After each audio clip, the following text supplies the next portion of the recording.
right, I believe this means we are live. At least I hope we are live. Ladies and gentlemen, boys and girls, tech fans of all shapes and sorts and sizes and persuasions, welcome to another episode of the Monday Morning Tech Chat Show on the SGGQA podcast channel. The name of my podcast is so terrible that I have to consciously think about how I talk about my own podcast. That's how you know you're doing it right. So we can all agree this is like the worst named podcast in tech. But the important part for me is, of course, that QA at the end of that little string where we're talking question and answer. Oh, thank you. Lampraz says I'm loud and clear. Reading me loud and clear. It was a flurry of activity because it kind of overslept again, getting ready for this morning show. But there's a lot that we need to dig into and a lot that we need to talk about. And we still want to have our news block. We want to have our gadget block. We're going to be talking about Pixel Fold and Pixel Tablet and some not so happy announcements from some companies that I really enjoy. McCorcoran 3, why don't you call it some podcast guy, some gadget podcast? That would probably have been smarter. And at some point, I'll definitely rebrand. It's the time and effort to like change the thumbnails. Where does that time come from? I don't know how time works. Grounded Tech, sorry I went quiet. I was trying to pronounce the name of the podcast. And you know, we all appreciate the effort because it takes me some effort and I run this show. So folks, I hope everyone out there had a lovely weekend. I am still on my old man pillow from last week's show. I'm feeling a lot better. But I woke up this morning and it was like, of course, in time for podcast time, I was like, oh, I'm a little stiff again. Hey, that pillow was kind of nice last week. So we're gonna stick with pillow for the time being. I caught a lot of flack from Marie because if you know, especially during the pandemic, Marie and I would savagely compete with over Tetris. We'd fire up Puyo Puyo Tetris, and we'd pour bourbon, and we would go hours, just like flow state, staring at the screen, our eyes drying out, and like tears watering down our face, and it was brutal. She's one of the few people that I know in my like circle of family and friends that can actually occasionally beat me in a head-to-head round of Tetris. And when we play, because she's little and petite, when we play, she gets this giant couch cushion and she rests her arms so that the controller is on the couch cushion. And I always made fun of her. You know, like, oh, someone needs their performance enhancements. Their performance enhancing pillow. Ooh, someone's got to cheat to try and take me down, because it's not about just beating you up on the screen. I've got to like beat you in here too, which is about the lamest, you know, like poop talking that you can do for like video game head to head. You know, pales in comparison to like some of the stuff that you hear like in Street Fighter. So last week hurt my back. Marie was kind enough to drop a pillow off outside my door, and then for a couple days didn't hear the end of, oh, someone needs to podcast with their performance enhancement pillow. Someone needs a little help in that regard. And then it kind of took an odd turn, just because I wasn't sure she was just talking about podcasting with the need to up my performance. So hey everybody, welcome back to another episode of the Monday Morning Tech Chat Show. Vince Navoa saying happy Monday, everybody. Dave Burns, yeah, at some point, what episode are we on? What is this week's episode? 307? We've been talking about like how terrible this podcast name has been for at least 200 episodes of this podcast. Grounded Tech, she's gonna pop up shortly with another pillow to double the performance. You gotta get the right angle. You know what I'm talking about? You just gotta make sure that it's correct. Dave Burns, here we go with the Tetris braggadocious. I'd love to do another game night, another Tetris. We could fire up some JStris and get like 20 people competing for free. But the last time I floated it with a couple folks, they're like, nah. And you're like, oh, but I really like playing Tetris. But apparently, I mean, it's not braggadocious. Like, I've been playing Tetris literally since Tetris was invented. We had a bootleg of Tetris for our 8088 XT clone which ran, you know, a build of DOS. So I had to learn DOS commands just to like put in the 5 1/4 inch waka waka waka floppy and go to, you know, cd space dot dot cd space, no, it's dir slash w, cd space, I forget what drive number it was. I think it was F colon. Anyway, yeah, like I've been playing Tetris since it was originally made, and it's just kind of the perfect the perfect game. It can be refreshed and renewed for every generation of gamers. So I've continued on with the thread of Tetris, and even again, you know, when I was a kid, my mom and I would like go head to head, and it was brutal. She would beat the like in the game, not in real life. She would beat the crap out of me in Tetris, and so it was kind of just a nice turning point. Now that we play Tetris on controllers, she doesn't have the feel for controllers like my generation of gamers does. So it's not fair, but I'm doing pretty good against her now. Awesome Possum. The OG DOS version of Tetris is still really fun. And it's a wholly different challenge than what we have today, because the DOS version of Tetris doesn't have the ability to save pieces. It doesn't tell you what the next piece is. You can't juggle pieces. So you actually have to know like frame drops and where you can fit and slide, because one of the things I like about Tetris Effect and Puyo Puyo Tetris is that the tetraminos are slippery. So once they land, if you're going fast enough, you can kind of juggle them in place. And so when you get to like crazy high speed marathon runs, that's how you're sort of surviving, is sliding and kind of juggling. That doesn't happen on DOS Tetris. It's like it landed, you're done, next piece, and you've just got to kind of keep up with it. Same thing like NES Tetris has a lot. It's a lot less forgiving. So hey everybody, Marilyn just joined the chat. We've got Awesome Possum, I see Jimmy Fire Dragon, Matt Klein, Vince Navoa, J-Man150, Grounded Tech, Dave Burns, Barry Johnson, my engineer bro, Ron Guido, McCorcoran, I'm missing, Lamprose gave me the mic check, I appreciate that. I said McCorcoran, Tree of Palms, Ghost Starscream, did I say Matt Klein? I'm Random Hobby, Al Sabachley. So, we've got a lot of show to get through, and I'm gonna jump in. I hope everybody had a lovely weekend. Let's get into some housekeeping, because there's not a lot of housekeeping, but some of it ties directly into what we're gonna be talking about over here on my side table. So let me scroll this down so I still see the chat as it shows up, and I'm gonna screen share this. So the only thing I got out on the main channel, I was doing a lot of just sort of social media posting and stuff, but I'm working on a bunch of projects back to back to back to back that are kind of kicking my butt, and I still can't tell anyone what they're about. But I did get this video out last week called Shooting Cinematic, Why Phone Video at 24 Frames Per Second Usually Looks Like Garbage. And it was just sort of a little primer or a tutorial on the idea of how we harness and manipulate light. And it's not, here's the entire process on how to shoot cinematic, because I'm sure we've all seen those videos, how to get the aesthetic. Whenever someone just says it has the aesthetic, that means nothing. What aesthetic does it have? And we're starting to use the word aesthetic to just mean a look, and no one agrees on what that look is. So if you ever see a YouTube video that's like how to shoot cinematic, and it's like an 8-minute long video because they had to make it at least 8 minutes so they could serve additional ads in the video, you can be certain that what they're gonna do is really shallow and kind of dumb. It's gonna be shoot at 24 frames per second, use the shallowest depth of field that you can. That's shooting cinematic. And I disagree. I think anything that has an artistic vision behind why you controlled for the shot that you did is shooting cinematic. It doesn't matter what frame rate you're at. It doesn't matter if you're shooting shallow depth of field or really deep or really long depth of field.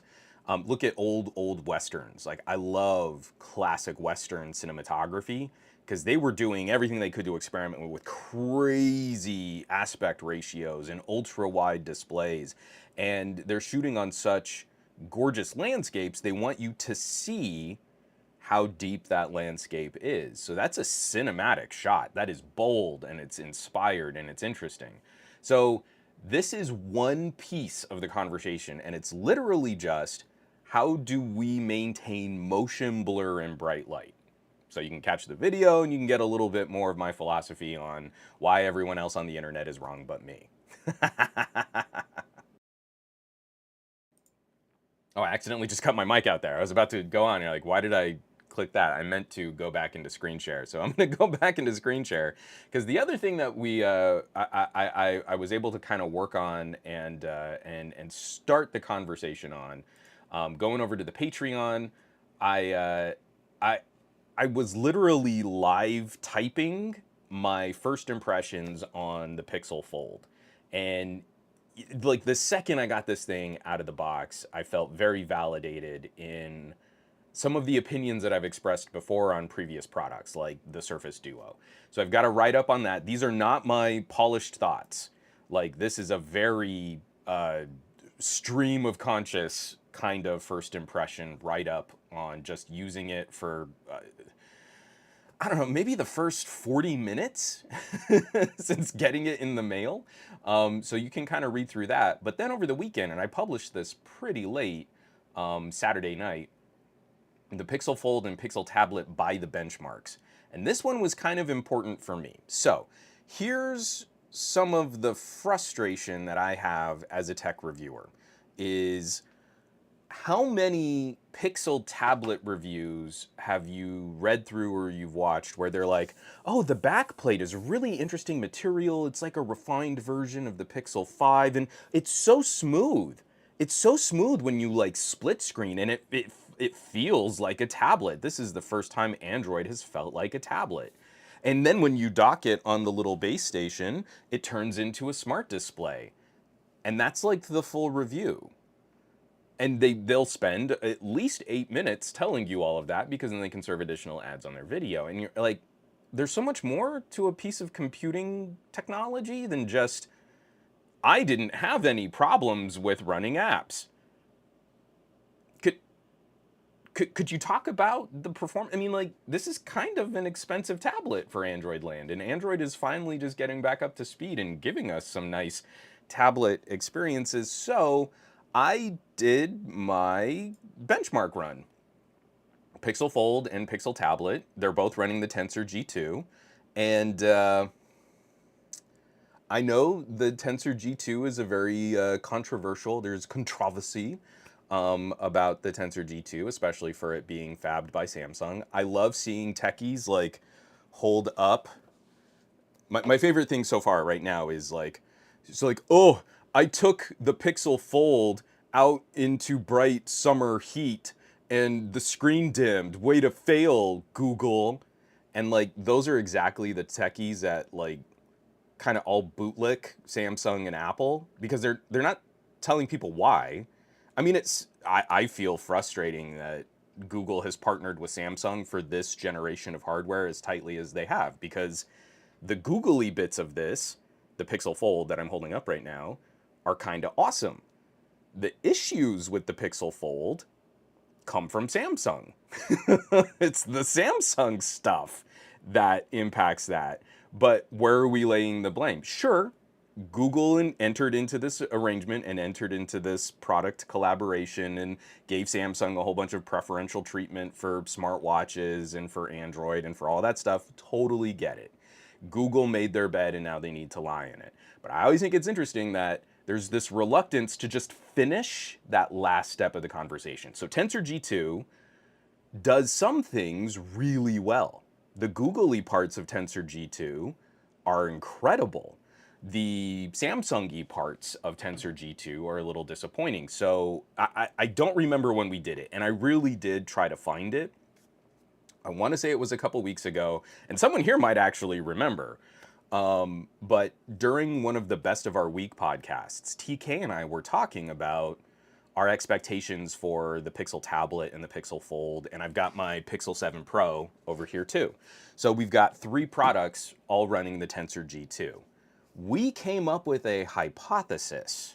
We are very scientific tech reviewers, by the way. We use words like hypothesis instead of random guess that I pulled out of my rear, because we're very classy like that. We're classy AF.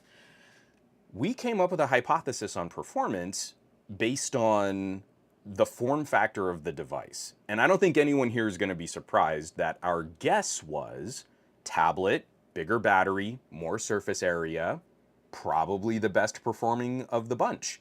Then in our hierarchy, smartphone, the traditional 7 Pro, more surface area in sort of this form factor than the Pixel Fold, where you actually have less overall surface area to deal with screens and battery and hinge and all this other stuff. So this is a head-to-head-to-head. This is Pixel 7 Pro versus Pixel Tablet versus Pixel Fold, and I was a little surprised by some of the results.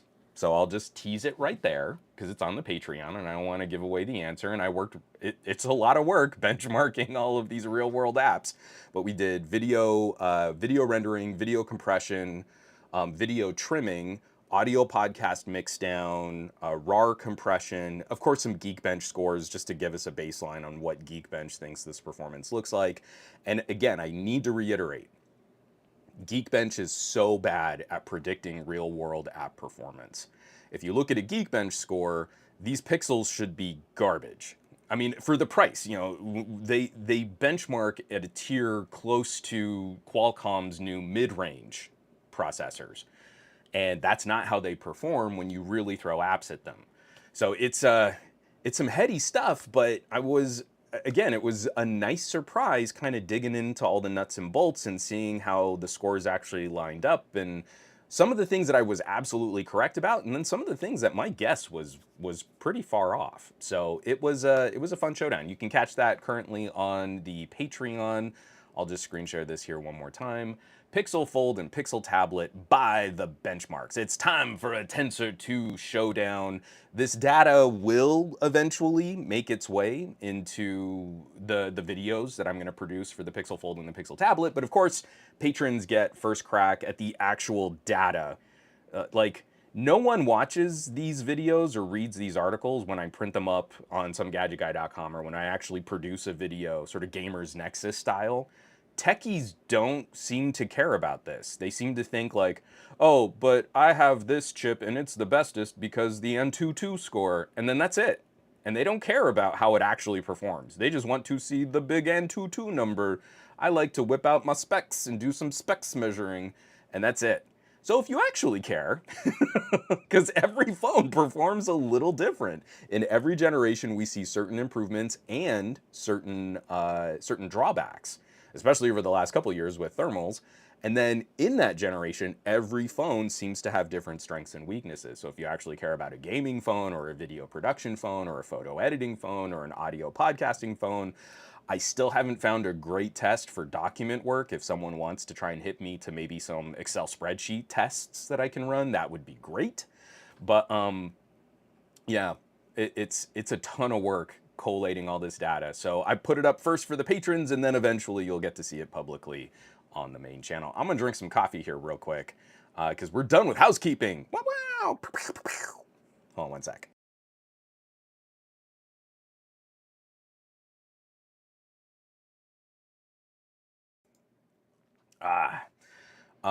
Let's go through just a couple comments here. One hell of a boy. Benchmarks have become irrelevant long time ago. I'm still really frustrated with the situation going down with Geekbench. At this point, I feel it's almost deliberate. I was willing to kind of go with So there's a bug in Geekbench where Qualcomm SoCs cannot complete the Vulkan GPU test. There's one thing that doesn't work, and the test defaults to an error which radically lowers, it still puts out a score. This is what I really disagree with. There's a part of the test that fails, and they say, well, you get a 0 for that part of the test, and it cuts what the Vulkan score would be in half. So then you take those numbers and you compare them against iPhones, and don't iPhones with metal look so much more powerful? I almost feel like it's deliberate, because this is on Geekbench 6. I reached out to Geekbench, and then I even made a snarky comment on Twitter. They didn't get back to me directly, but they did tweet back at me when it was a public conversation, saying that it's a problem with Qualcomm drivers. There's a problem with Qualcomm GPU drivers, and that's why it doesn't work on our test. But Geekbench 5 completed a GPU test. So whatever they changed going from Geekbench 5 to Geekbench 6, something isn't talking correctly to the newest Qualcomm SoCs. This is still like completely gone on. It's completely unaddressed, and so we've gotten numerous updates to these phones. I have to believe in some of these updates there have been some refreshed software for Qualcomm GPUs. I don't know. This is a very complicated dance between the manufacturer and Google and Qualcomm, but nothing has changed in this GPU benchmarking situation. So it's all just fake to me at this point. I don't even know how to quantify what the new CPU scores mean in Geekbench. Like if the number for your single core CPU score is 20% higher, are we supposed to expect 20% differences in real world performance? Because you never see that realized. So what do these numbers try to mean other than it's just a bigger number? I really don't get it.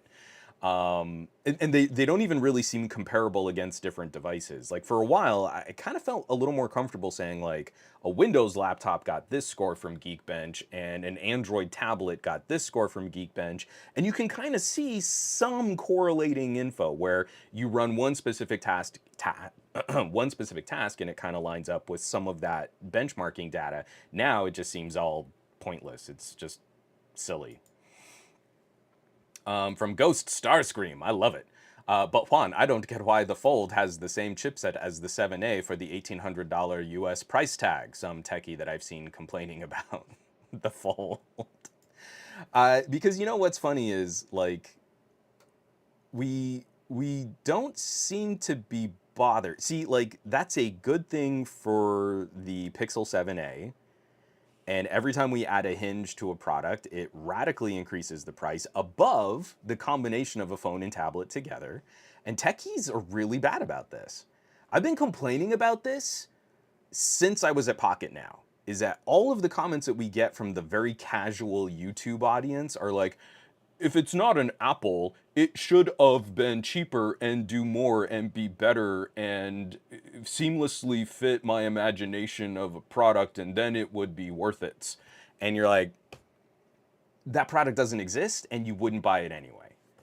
You like Samsung, you like Apple, that's fine, but don't sit here and pretend that there was some merit that another product could come up with a solution that would pull you away from your favorite brand label, if only it were 5 times more powerful and had all of these better features and was a third the price. Well, that's how you sell a phone, people. It's the most useless kind of commentary.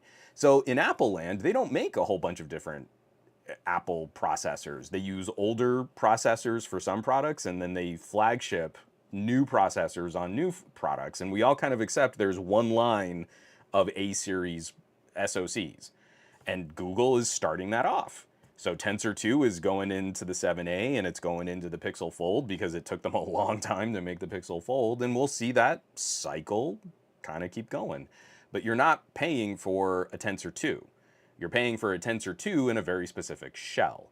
And that shell is radically different between all of these different products. So yeah, it's silly.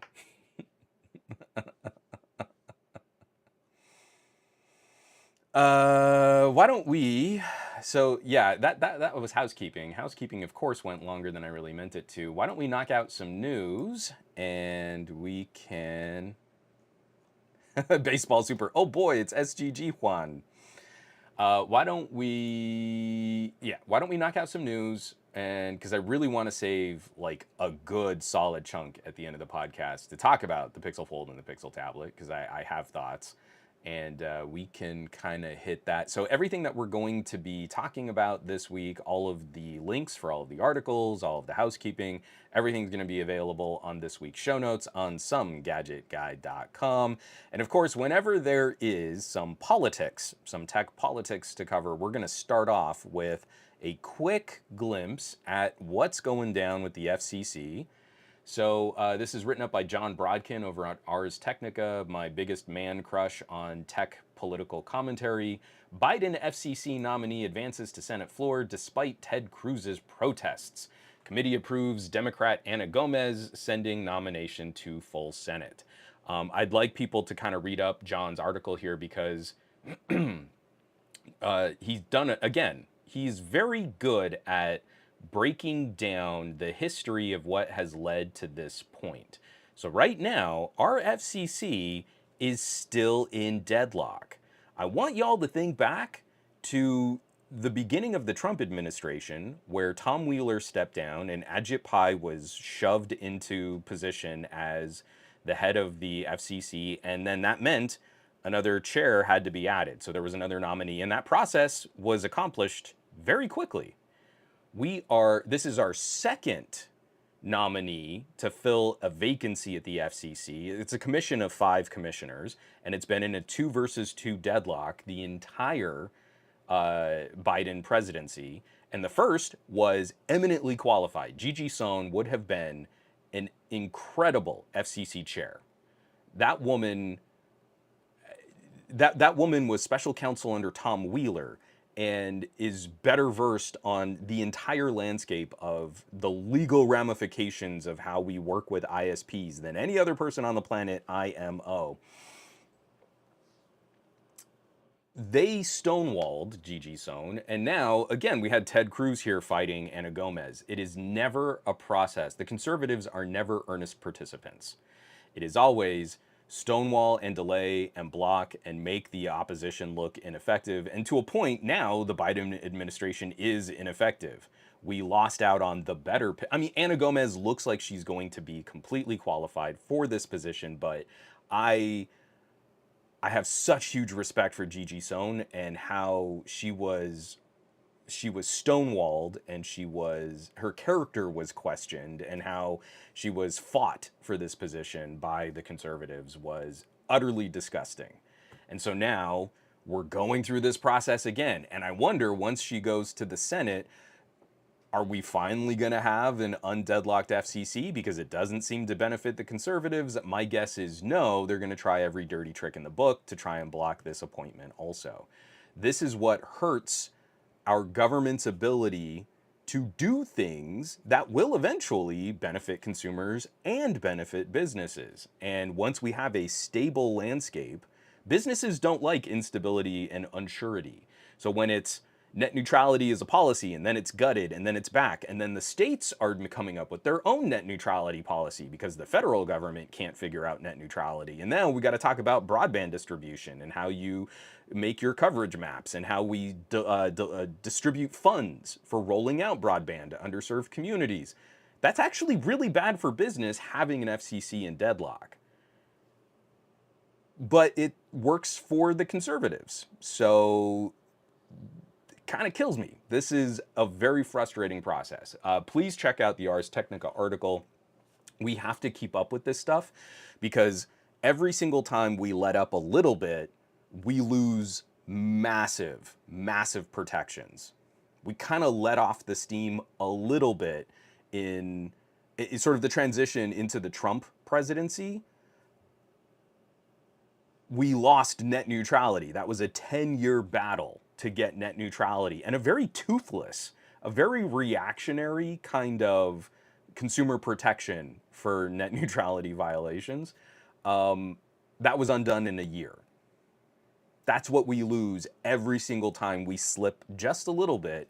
Stuff that took us decades, years to build up and to eventually install is just completely discarded like little Lego bricks.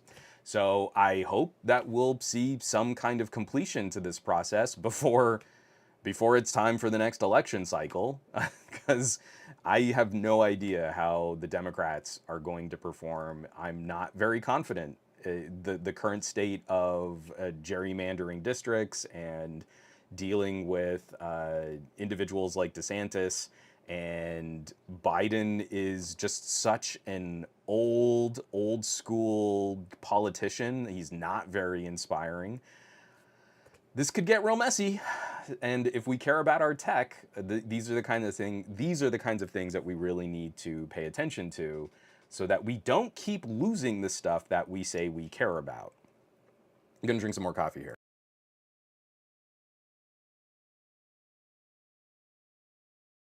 Oh, Ron Guido, Washington politics suck. Yeah, they do. I think I'm always just bothered by the, well, both sides are bad, and you're like, no, because on for techies, like, we got better consumer protections, we got better broadband distribution plans, and we got net neutrality under Democrats, and then we lost all that stuff, and it slipped back even further under Republicans. So no, there's no both sides there. Conservatives are Democrats are bad at tech. Conservatives are destructive. I hate it so much. All right, moving right along. Another hotly political battle that's been playing out here. This one was just funny because I'm a big fan of sort of the regulatory process. That is such a dorky thing to say. I apologize. If you turn this podcast off now, I would not blame you. I'm looking at my little view count right now just to see how many people are like, nope, and then just bail on me. Microsoft and Sony signed deal to keep Activision's Call of Duty on PlayStation. This is written up by Ron Goswami and Jordan Novett at CNBC.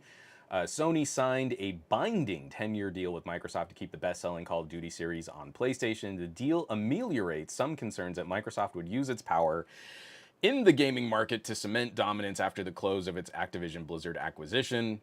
Sony executives held concerns as recently as last month that the deal would have anti-competitive effects. So the main reason why I'm bringing this up here is I am always a fan of more competition, and a big deal with two huge companies acquiring one big company sort of acquiring another and absorbing it like a giant space amoeba, it should always be concerning. We've let even more destructive deals go through. Like, it really hasn't been better. I mean, for a lot of people, it really hasn't been different, but it really hasn't been better years after T-Mobile acquiring Sprint. And this whole notion that, like, oh, well, we carved off some of our network and gave it to Dish. They're nowhere to be seen in terms of generating competition for cell phone carrier, the cell phone carrier marketplace. Look at all of the grocery stores that are acquiring each other at a time where food costs are skyrocketing well beyond what our sort of inflationary costs look like. And these same companies are saying, we've never made more money. It's all consumer gouging.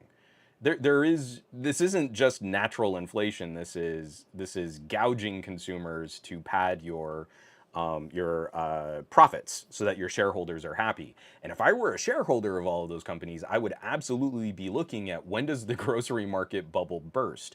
But again, our regulatory agencies are sort of paying lip service to the concerns of those types of entities acquiring each other. There's something special about Microsoft, and I don't know about Activision, but to me it seems like more the face of Activision being Bobby Kotick. Kotick? I can't remember how you pronounce his name. Anyway, whenever Microsoft comes up in a conversation, now we're really concerned about anti-competitive behavior and whether or not this is going to be bad for consumers. And I really feel like the FTC, where I'm normally a huge fan of the FTC and the FCC, I think the FTC did a really terrible job of arguing their case on why Microsoft acquiring Activision was going to be bad for consumers. I'm grossly oversimplifying, and people should absolutely read up on the nature of the court cases and the deal at play and how some of these arguments played out. So I'm grossly oversimplifying for comedic effect. I am not earnestly reporting on how the court case went down, but it almost felt like this, like, who's on first kind of court argument. Well, the judge is really concerned, like, how would this court case be bad for consumers? And the FTC says, well, if Microsoft acquires Activision, it would be bad for Sony. And the judge goes, yeah, we get that. that's how business competition works. But how would it be bad for consumers? And the FTC kind of just gestures in a very sort of awkward way to a sign that says bad for Sony, and like that's why it would be bad. And of course, Sony is sort of winning like console market sales, and it's hilarious watching both companies try to make it sound like, "Oh, but these games are garbage and we need this stuff to be accessible, and oh, but our consoles, they perform terribly, and our team and Game Pass, oh shucks, nothing is good anymore." While at the same time, to their teams and to their shareholders, both companies are like, hey, don't worry about this. We're making more money than we ever have before. We're still growing. People are still spending money. Everything's fine. But then to the government, they're like pulling out their pockets and little moths are like flying up into the air. Like, oh no, but how could we possibly, if you let this through? If you don't let this through, it could be catastrophic and we don't know what'll happen. And it's hilarious. So, if since Sony has signed this deal, that does kind of chip away at some of the philosophy of the FTC's argument. And I really don't feel the FTC has done a good job at all of demonstrating consumer harms as much as they've just been focused on sort of this direct business to business competition. So now we've got to see what's going to happen in the UK with the CMA and all of these other moving parts and pieces. But Sony signing this deal, to me, is at least one of those steps kind of acknowledging this is going to happen.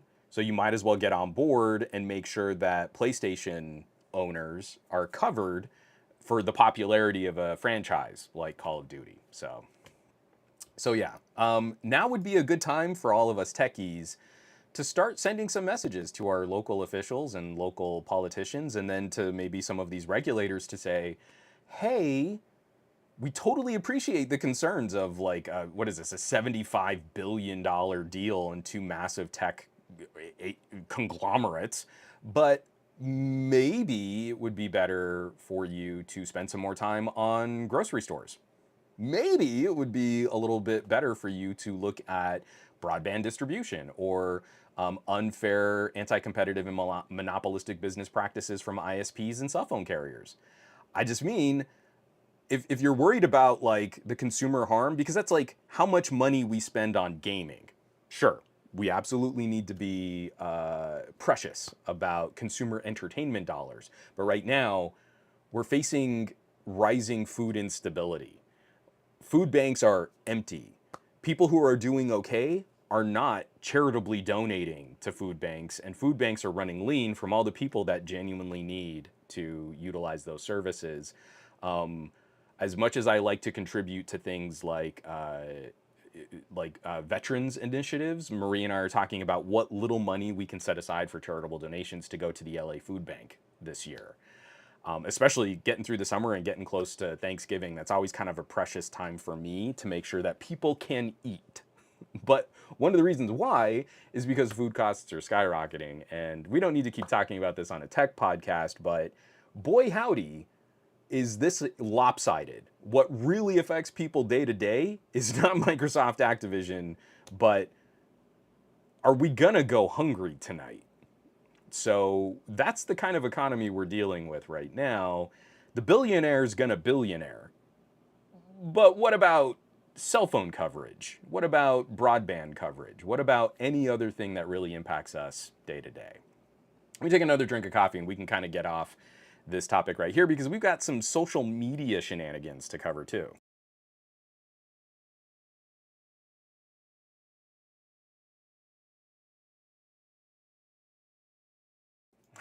Sorry, I do gotta get this. Simon Says Hypno. It's not profiteering, it's merely maintaining growth expectations. Line must go up with cancerous growth. Otherwise, shareholders get really upset. That's how business works until it doesn't, and the whole thing craters and everyone gets hurt. So bad. All right, moving right along. I want to do these two quick back to back. To me, this is hilarious because like watching social media fall into meltdown. So the reason I'm making some of these comparisons, I just recently rewatched Silicon Valley. I I was looking for some specific quote for a video, and I got it like halfway through the first season, and you know what? I'm just gonna leave this on while I edit, and then I finished all 6 seasons again. It's not a great show, but it's one of the few that has actually kind of encapsulated the wackiness of tech and not making fun of tech for normies, right? Like a Big Bang Theory, the joke is always the smartest person in the room gets taken down a peg. And the jokes are sitcom jokes, right? Like a joke in The Big Bang Theory could be transplanted into any other sitcom. Oh boy, girls, am I right? They're as hard to figure out as classic Fortran programming. And then you could take that joke and be like, oh, girls, right? That's as hard to figure out as, tuning a 4-barrel carburetor. And, like, it's not about tech, it's making fun of smart people who are geeky and somehow neurodivergent. It's kind of mean spirited. Silicon Valley, when you get to the end of the first season and they're coming up with like algorithms for programming, and you can actually see them flowcharting it on a board, and they're doing a good job of like, well, call this, subsection here, and then it's got to call to this subroutine here, and then it's got to talk about this here for certain types of movements at certain types of angles. And that's the joke. And if you've ever done any computer programming and you've ever had to like whiteboard sort of the flow of how software is supposed to work, that's hilarious. When we watch social media with Blue Sky and with Threads and with Twitter and Mastodon and all of these other services, it is playing out so much like Silicon Valley. I hate that Mike Judge has kind of predicted certain aspects of culture so well, from like Idiocracy and then tech bubbles and tech bursting in Silicon Valley, spot on. Because now, the fight between Pied Piper and Hooli is playing out in the fight between Twitter and Threads, and it's hilarious because we're starting to get articles like these. We've talked about all the big numbers, like Threads, 100 million users in like 3 days. Whoa, that's so amazing. They've signed on so many people. But for some reason, there is this entrenched momentum with journalists on Twitter. And anything that kind of takes them away from the momentum that they've already built on Twitter, where again, journalists found a value in classic Twitter for breaking news, for being on the moment, getting good information on things that were happening right then, right there. The Elon Musk version of Twitter has destroyed a lot of that foundation, a lot of that credibility, but there's still the momentum. Journalists might not have found the same kind of immediacy and access to audience on a platform like Instagram, which changes the order of your feed. There's a psychology at play here which is very critical, because journalists are finding they're not getting the same access and immediacy on Musk Twitter that they used to have on classic Twitter, but that's where they built their following. That's where they built their social media presence. So now they're very interested in finding any little hole or gap for other platforms and other social media. So we get an article like this from NBC News, not CNBC. Meta Threads engagement has dropped off since Red Hot debut, tracking firm says. Last week, the text-based social media platform reported a record 100 million signups in just 5 days. But then from the article, Sensor Tower data suggests a significant pullback in user engagement since Threads launched. On Tuesday and Wednesday, the platform's numbers of daily active users were down about 20% from Saturday, and the time spent per user was down 50% from 20 minutes to 10 minutes. Whoa, Threads ain't all it's cracked up to be. So take that, Zuckerberg. Shots fired. And this is all silliness. This is all fake. I have those same concerns where I get very little engagement unless I'm being as toxic as Facebook wants me to be. I posted a few things like, I got a couple likes, not a couple, I got a decent amount of likes talking about just getting the Pixel Fold. But another post, I called out how Threads sort of builds on controversy. just like Facebook, if you're being pissy or snide or argumentative, you seem to get a nudge into people's feeds. So I'm not following any of these techies, but a rather large tech reviewer had to screenshot someone complaining about a phone not having a headphone jack or a memory card slot. And then he shared that screenshot to kind of encourage people to sort of dogpile on this idea.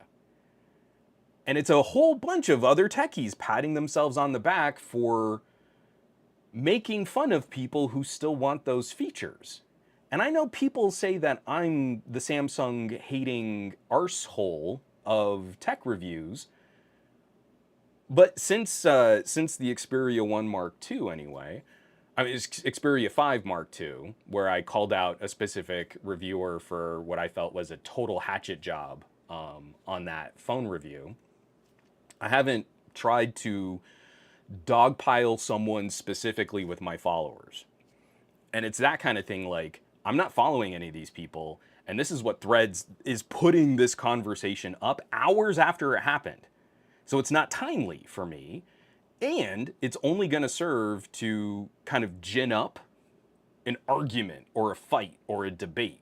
So to me, it was great, personally, because I could go down that list. And see, it's okay if you're over headphone jacks. The idea that you would take your platform and your base of users and mock someone for wanting those features still, when they are accessible. You can get an Asus, a Zenfone still has a headphone jack, the Xperias still have headphone jacks and memory card slots, gaming phones still have headphone jacks because they're still useful. And they're extremely coveted by people who have taste on these different devices. See what we're doing here? That's what Threads wants us to spend time doing, is fighting the emotions behind these things. And when it comes to those bigger techies, they're sort of beholden to the trends of where Samsung and Apple go. So whatever those companies do kind of have to be correct, because that's where they're really going to make the most, they're going to make the biggest impact on their views and their metrics. That's where they make the most money on cultivating their sponsorship deals and their ad revenue and everything else there too. But Threads doesn't want us actually talking about the phones. Threads wants us engaging in a debate around that, getting into an argument around that, because the argument keeps us engaged on Threads longer. But if you're like me, where I'm kind of becoming a take my ball and go to Mastodon kind of guy, because we don't do that BS on Mastodon like that, because there's no algorithm shoving that stuff in my face. I mean, I still get into tech debates on Mastodon, but it's with people I follow and people who follow me, so we actually kind of know where some of this conversation is going to go. It's not shoved in my face because software said I needed to be angry about something. So I went down the list and it was like, nope, mute, mute, mute, mute, mute, mute, like, mute, mute, mute, like, mute, mute, mute. And then I was like, wait, why am I doing this? Why am I giving Threads even that level of engagement? And I closed the app and went back to Mastodon, and I was a lot happier. So this is hilarious, watching the psychology of this at play. There was another article this morning that I didn't include in the show run, talking about how there was another drop in Threads engagement as Meta started blocking EU access through VPNs.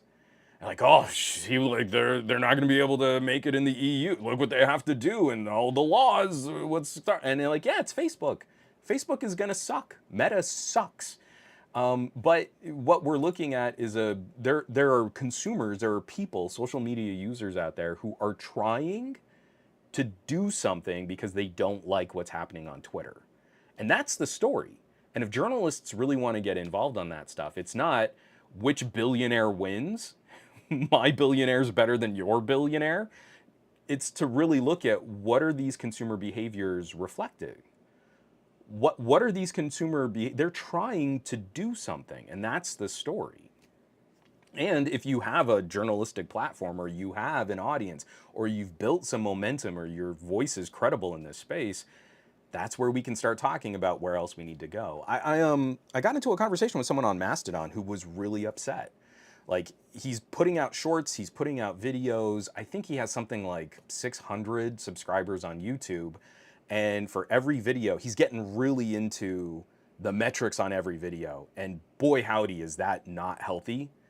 It's a very good way to burn yourself out of wanting to be a content creator, because it's just completely demoralizing when you go into your YouTube analytics and you just see red arrows, because Google and YouTube are purposely getting in between you and your subscribers. At this point, I can't attribute this type of viewer relationship to anything else. It's the passive viewing and the algorithm sorting content for just completely disposable content, or from people who already have millions of subscribers and they get an automatic boost on this algorithm. Because again, I have 160,000 subscribers and I'm talking about things that I'm sure at least 1% of my audience would be interested in, and I'm getting half that in viewership on some of these videos.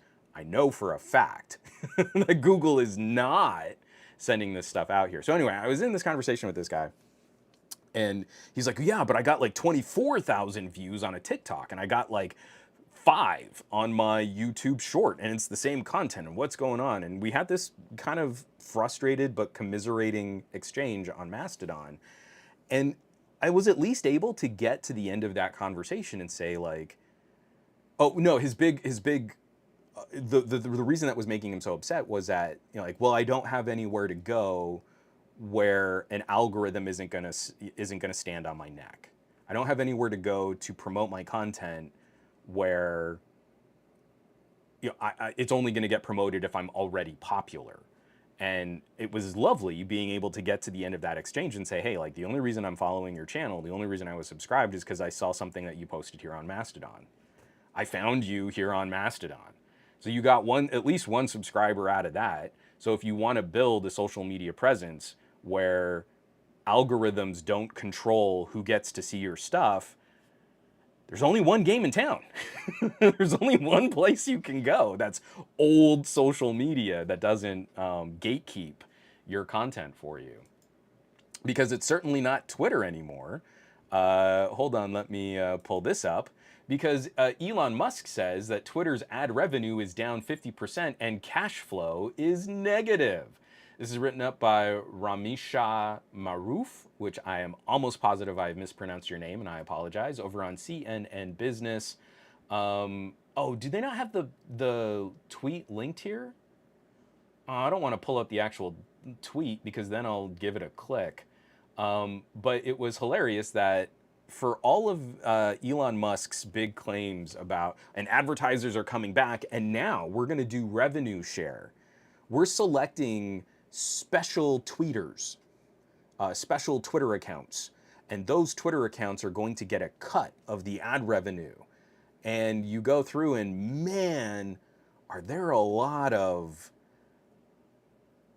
really objectionable accounts that are talking about getting these types of Twitter revenue share deals. Like some really disgusting alt-right commentary that was banned on Twitter in the past. Not only are those accounts reactivated, but they're now getting paid. So every single time I see a Twitter ad, I'm thinking what I need to do is now reach out to the company and say, I cannot do business with your company anymore because you spending ad dollars on Twitter is directly contributing to the financial prosperity of alt-right and quasi-fascist individuals on the Twitter platform. So I will be, canceling services, or I will no longer be looking at your products, or I will be blocking your websites and services on my web browser. And it's really gross. But for all of these big posturing moments from Musk, he then comes out with this tweet saying, oh yeah, we're still cash flow negative. So wait a minute, you cut all of those jobs, you stopped paying all of your bills, you were making fun of the engineers and the developers who went over to Meta, and now you're talking about trying to sue Threads because, proprietary data making a microblogging website, and you're still not making money. There was a reason why Twitter did business the way they did. And Musk is failing his way through all of these. Like, oh, well, you can't just ban people. That's against free speech. So I'm going to sit here and bring back all these accounts. Oh, well, these people are awful. Well, I guess there was a reason why Twitter did that. Oh, you can't just go through and like give everybody blue check marks because that's bad. So I'm gonna. Oh, there was a reason why Twitter did blue check marks the way they did. I'll still try and make money off of it. It's so dumb. It's so properly dumb, and it just makes me so sad because Twitter was my place. Twitter was an awful cesspool of people if you just went into the common market of Twitter tweets. But when you made it the platform you wanted it to be, it was the last place where we had sort of a singular social media platform that you could turn into an incredible resource for news and articles and conversations on specific topics. And so now I've taken all of that momentum and all of that energy, and I'm much happier on Mastodon. It's pretty great. Go Starscream. You could say Threads is threading into itself. From Ted Talks Tech. I'm downloading the Mastodon app now. The new Mastodon, the Mastodon official app, just got an update. I hear it's pretty good. I'm still using Tusky because, like old social media, remember when Twitter started getting exciting, wasn't just using Twitter as the service. There was this kind of explosion of third-party Twitter apps that you could use the service through. Mastodon is still like that. Mastodon is still giving you the ability to use different front ends if you want to customize the look or how the feeds work. If you want something that's kind of like Google Plus or something that's kind of like TweetDeck, you can lay out how you want to use Mastodon. We used to love all this stuff. It used to be fun to play with. And now we're sitting there going, oh, but I have more followers on Twitter. I guess I should just stay there. So, not great. Baseball Super, so you had your first fight on Threads? No, I walked away. Look at that.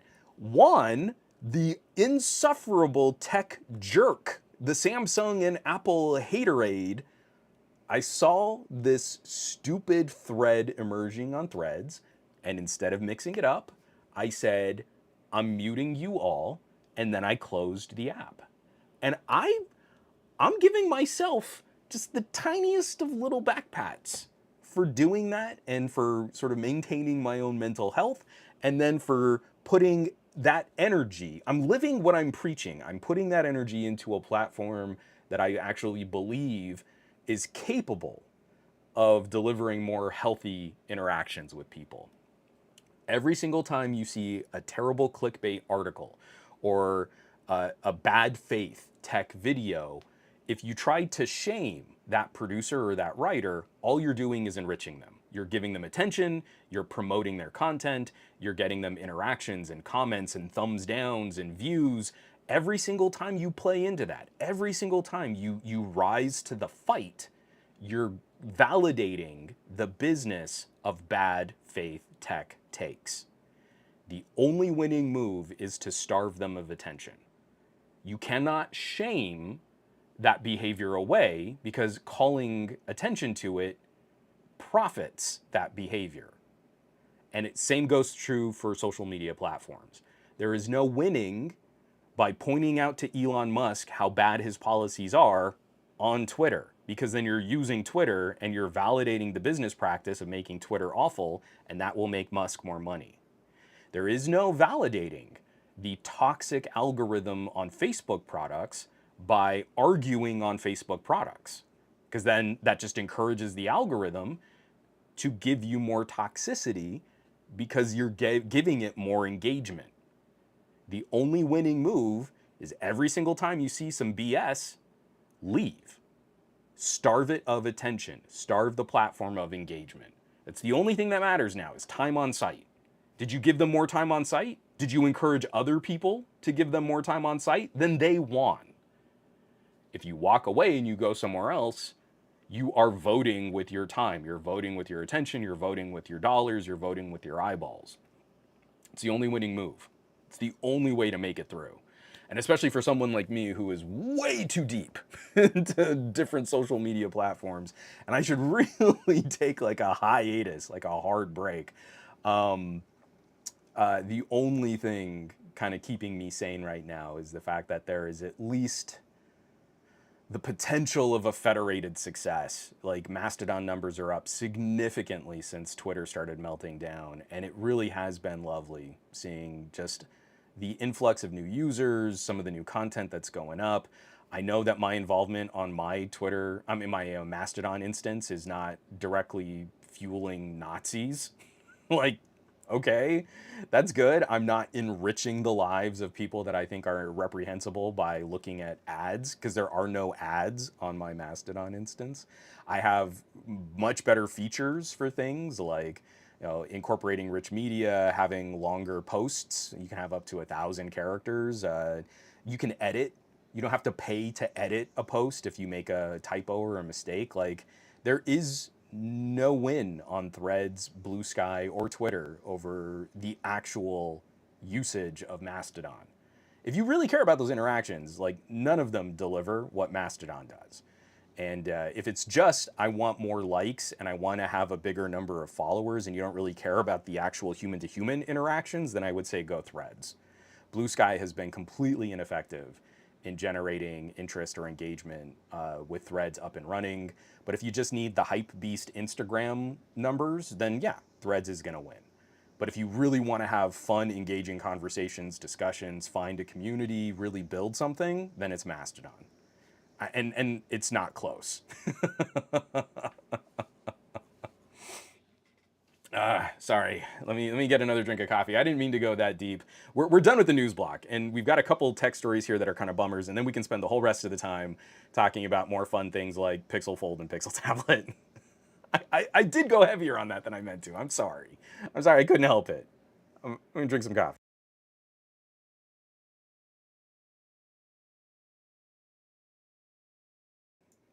Yeah, Dave Burns, absolutely. Mastodon rewards you with the effort you put in. You can work your butt off on Threads, and the algorithm can sort of sit aside, can just push you aside. You can work your butt off on YouTube, like I was talking to this other gentleman, and he's making great content, and it doesn't matter. YouTube has decided that his channel is niche and is a weird hobbyist. He's talking about microphones um, and also like drone photography and stuff. No, no one's interested in that. No one's interested in improving their field recordings or their studio recordings or using different mics. I found him because he did a review of a mic that I reviewed about 10 years ago. And I was like, oh, this is a really good video. All right, good deal. I actually had to send him that. Like, man, you did a much better job on this than I did 10 years ago. It's a classic mic. I love it. McCorcoran, yeah, but there will be less celebrities on Mastodon. But I'm okay with that. Again, Threads was going to win. As soon as I saw that it was really just Instagram for bad microblogging, you knew Threads was going to win, because Instagram has this enormous momentum of monthly users, and they're not signing up for a new service. They're using their login for another, what could have been a tab, right? Threads isn't even really a wholly unique service. It could have been a tab in the Instagram app, but they separated it out of the Instagram app to make it look like something unique against a Twitter and blah, blah, blah, blah, blah. So yeah, let me get this out of the way here. And we do have, like I said, we do have a couple quick stories. Oh, I want to get rid of this. I want to get rid of this. And I need to do this. Okay, so technically I have 3 stories. I have to eulogize another product line that is coming to an end. Intel is ending the Nook. This is written up by Andrew Cunningham over at Ars Technica. No more Nook. Intel's weirdly named mini PCs seem to be going away. Intel has exited several side businesses as it tries to stop losing money. I have always adored what the Nook represented, but it has always been a tricky proposition. Intel makes this box, and it's got an Intel processor and a GPU in the box. And then you have to add to the box and install software on the box, and then you have a functional computer. You have to go to a third party to get the computer sent to you fully ready to use. That is significantly more expensive than other companies that make small form factor PCs that are just shipped to you ready to use. So I've used Azul's, I've used Geekom's. I really like the Geekom brand. I think they do great sort of last gen hardware at really, really low prices. So they've got, I think they just updated their line for like Intel 11 or Intel 12th gen. And they just started a relationship with Asus to start bringing AMD small form factor PCs to market too. Great stuff. The Nook helped pioneer this type of ultra small Windows machine business model, like smaller than a Mac Mini, right? And using laptop guts to better integrate, you could come up with these really fun little brackets to just kind of turn any monitor into an iMac. Really, really cool stuff. But the boxes sold at a premium, and I'm sure they were beautifully built. Nooks have always been expertly built, but they were so much more expensive than these other small form factor counterparts. There's a hobbyist, there's a tinkerer, is someone who doesn't really want to default to Windows. Maybe they want to get one of these boxes and immediately put it to Linux or turn it into some kind of media server, something like that. I totally get it. But I don't think Intel ever really found their footing on what's the last step. We can sell a whole bunch of these boxes to businesses. That works. They can be little client computers, sure.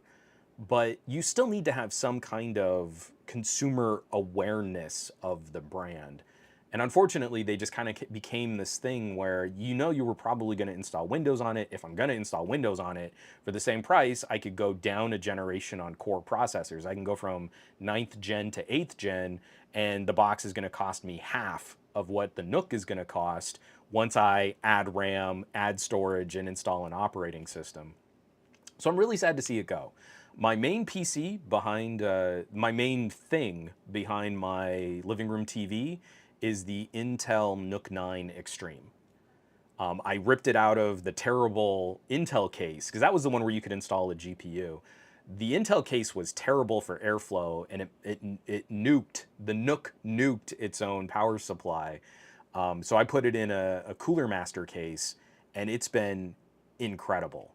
When I do my PC build, that Cooler Master case should be able to fit my 2080 Ti.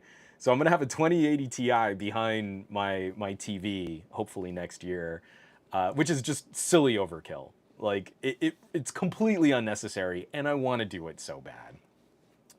But that was a Core i9, the Extreme box. I've got 32 gigs of RAM. I've got 2 terabytes of storage in there. It's just a beautiful machine. It has continued to impress years after it came out, because this was 9th gen technology, and it's still a monster today. It really is just a stunning piece of hardware. So I'm going to be really sad to see the Nook go.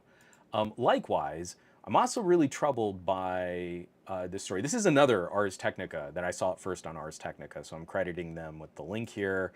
Written up by Samuel Axon. Google's head of AR software quits, citing unstable commitment and vision.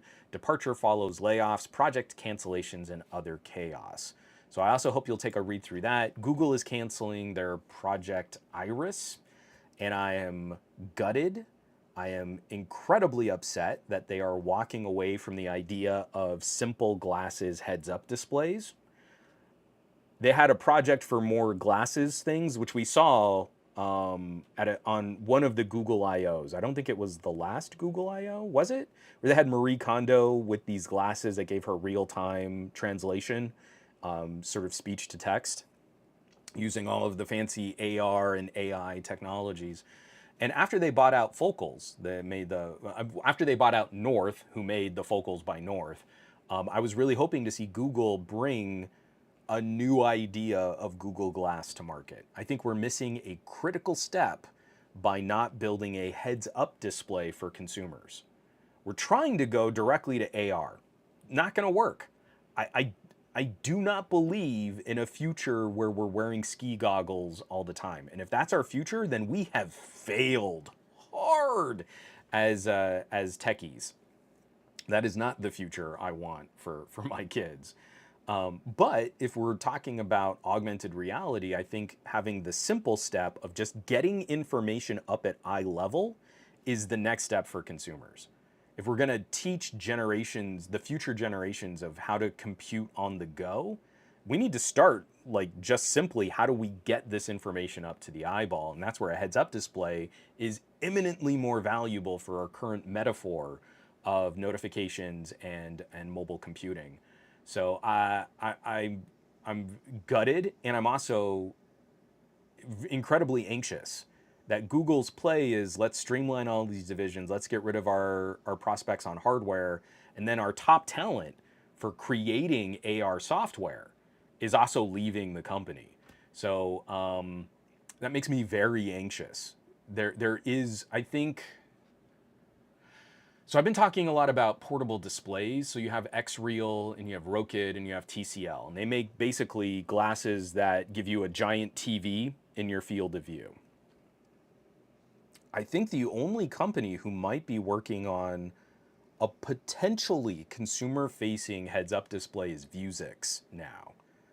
And they're mostly an industrial warehouse and B2B type of organization. They don't really sell to consumers.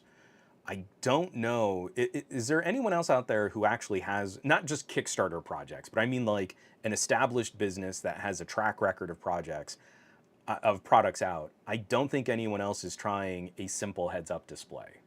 So if someone knows of one, please drop it in the chat. But I'm pretty sure that idea as a product is kind of dead. And it's dumb because that's the necessary next step for making AR actually happen is, can you get consumers used to just having a visual system on their face?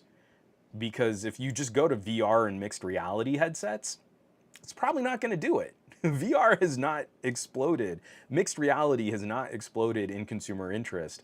And I don't think putting another screen so people can kind of see fake versions of your eyeballs is really the killer app.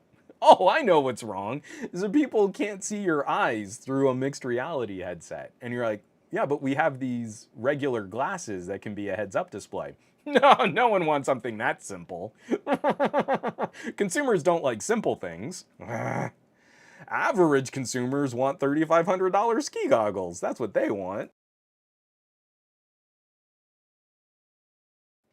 So I'm very upset about that. And then also, I just kind of wanted to show this off here because we got some press releases about it, and it looks pretty sleek. Honor just showed off their Honor Magic V2. So I've got the website up here. The website isn't showing. Oh man, see, I hate it when the website like kind of follows the flow of your window. So now I've got to kind of scooch that up. Can I? That's kind of close. Here, let me go back. So this is the Honor Magic V2, a new silicon carbon dual battery, 66 watt charging. It's touting the sleekest experience for a foldable. It looks super, super thin. I mean, this looks like incredible engineering. I'm gonna be that pissy, cranky nerd. I think it's the wrong aspect ratio. So the outer display is 21 by 9, and that's, 20 by 9, excuse me. So the outer display is 20 by 9, which is somewhere between a Galaxy S23 and a Sony Xperia 1. So the Xperia 1 is 21 by 9, full cinema wide, and that's pretty skinny. But then it opens vertically on this hinge to be sort of a wider canvas. This is more in line with the design and the functionality of the Galaxy Z Fold. And now having used the Pixel Fold for a little while, this is not how I like to use foldables. So the crease on the hinge cuts through the middle of the vertically oriented tablet, and when you turn it sideways, that means the crease runs laterally through all of your content. And especially when you're split screening apps, like I'm a big old Surface Duo nerd, when you split screen two apps side by side in landscape orientation, that means the crease cuts through the middle of both of your apps. So everything about this looks incredible. It really does look cool. How sleek it is, how the care and the attention that they've brought to the engineering, to the hinge, a new battery technology, high refresh rate displays, The color options look awesome. Everything about this is spot on. I just don't like the orientation of the hinge, and I really wish that. Again, so you're looking at a thing like this where they're showing you sort of a 16 by 9 with pillar boxing on the screen in sort of a propped up mode, half screen mode, and you're like, yeah, that's kind of the thing that doesn't work for me on phones like the Z Fold. And when you reorient 90 degrees so that you have sort of a squarer outer display, like the Surface Duo, I like the look of that a lot better. And when you split screen apps, I like the look of that better than this sort of vertical orientation. So yeah, Honor, the Honor design though, I mean, you can't question how well they've been iterating on their products, especially sort of separating from Huawei. This current iteration of Honor has been absolutely stunning. Um, Sorry, that was funny. So we're looking at a little GIF of Honor AI motion sensing capture. The free hovering foldable screen lets you snap a masterpiece without others' help while freeing your hands. Snap a shot automatically without the shutter pressing. And so their example of this in video is the Honor Magic V2 is on a little wooden desk, kind of almost hanging off the edge of one corner of the desk, and it's propped up in flex mode, and you see a surfer, and it's pointing out at the ocean, and you see a surfer run by the camera, and it snaps a photo. I guess we're supposed to believe that it saw the surfer run by, and it automatically it captured a photo of the surfer in action. So who wants to call BS on that scenario? Anyone? Does anyone in the chat want to say, that's not something people are going to want to do with a folding phone? And I'll be one of the first to say, I don't believe I'll ever be taking a folding phone out to the beach. Where in my brain is the absolute worst place I could take a fragile, plastic screened, hinged device is somewhere with lots of salt water and lots of sand. So that's something I'm never gonna do.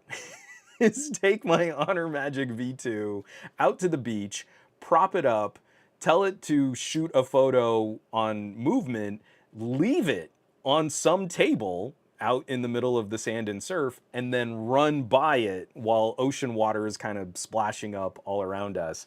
So that's something I'm never gonna demonstrate in one of my videos. It's also something I'm never gonna do. But for folks who like the Z Fold form factor, this looks like a brutal competitor. This looks like it's the skinniest, the slimmest, the lightest, and it looks like it's got the pedigree. Some really oh, and it also has stylus support too, which is kind of a big deal. Where a lot of these foldables haven't added that kind of functionality, where the Z Fold can really compete. I think the only other thing that I'd want to know is if it still maintains the Honor desktop mode, because that's another thing that, like, you know, against Samsung DeX, Honor has one of the best desktop modes to turn your phone into a PC. So, awesome possum, ha ha ha ha ha ha. From Ode Mouse, I don't know how you say your name. I'm gonna say Ode Mouse. I wonder why no one ran with the rollable phone from LG. So Oppo and LG both came out with concept devices where you had sort of a phone form factor, and then a motor would pull the screen to one side, and you would get this kind of tablety form factor. If making a hinge is difficult, so already whenever you add a hinge, you have to count on this being at least $1,000 more than like a mid-ranger phone. If adding a hinge, as I throw my Surface Duo into my audio sound card here, if making a hinge is difficult, let me just double check. Yeah, it's fine. It's good. Hinge is still working fine. Whew, that was a really sloppy moment right there on the podcast. I hope someone turns that into a little bit of a clip. If making a hinge is difficult, adding a motor is another order of magnitude more difficult and more expensive, and also stupid slow against the operation of a manual hinge. So you've got a phone and you just open it, you're done. You're into the device. If you want to go from phone to tablet, you push a button and it goes zzz, and then you can use the tablet form factor. Not great. Not really a great experience. Not You can't make a fast hinge, and it's got so many more moving parts. It's so much more expensive. It's going to add a lot more weight to the device. It's going to throw off the balance. You still have limited ability to put in battery. So if you have a hinge, I'm sorry, if you have a motor that pulls out part of the screen, you lose all of the extra surface area. You lose all of the extra cavity dimension for adding more battery or having other places to put guts.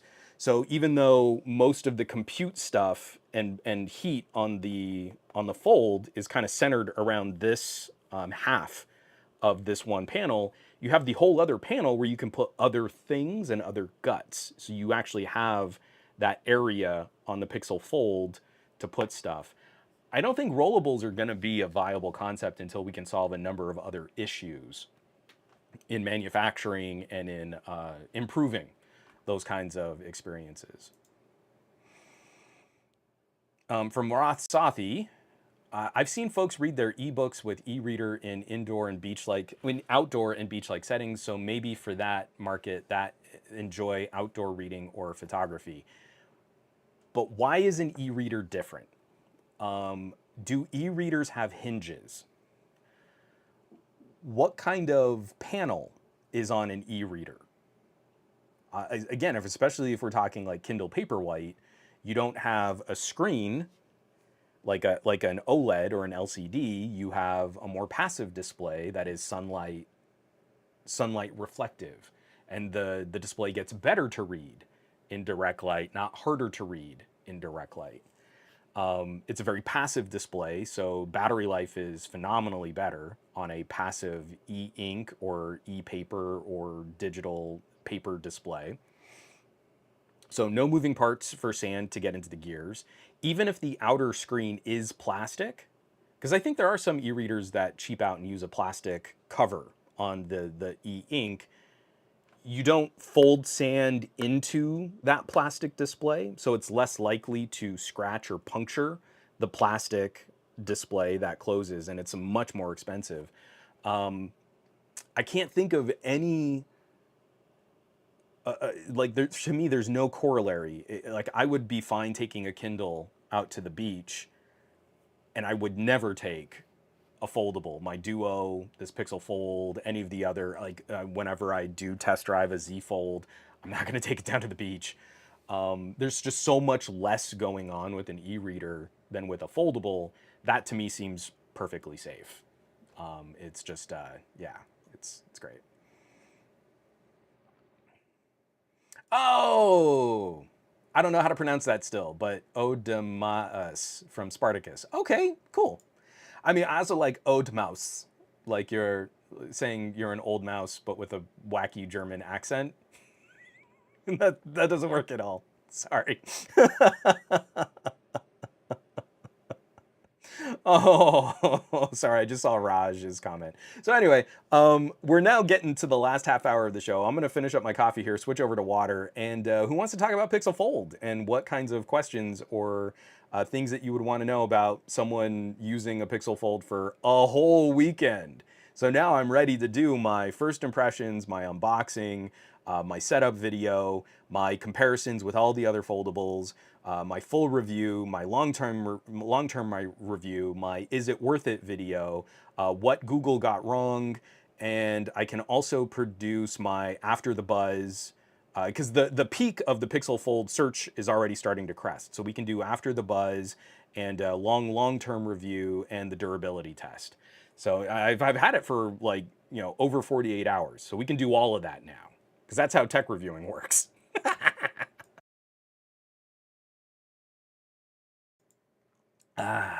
Is it the winner? Oh, I forgot to do that. Oh boy, that's a rough one. Okay.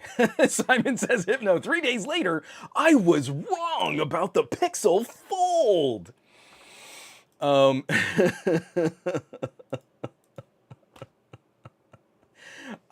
so first of all, again, I put it into the show notes for this week, but I also have to say it on camera too because the FTC guidelines have been getting a little stricter. This coverage of Pixel Fold and Pixel Tablet is brought to you in part thanks to the Team Pixel crew, hashtag gift from Google, where they have supplied these devices for my earnest review, and no one from Google or any associated public relations team has had any influence, input, or has asked for any concessions to my traditional review process. There's your full disclaimer, put on camera, talking directly to you through the camera, and we can jump in. So I'm gonna try and do this. The last time I tried to do this, it completely melted down. So I don't know if this will work, but I do have another camera in my office. I know I don't always shoot to make it look like I have a camera, but let's see if I turn on this. Hey, look at this. Here's my Microsoft Surface Duo and my Pixel 7 Pro and this little beauty right here. That's the Pixel Fold.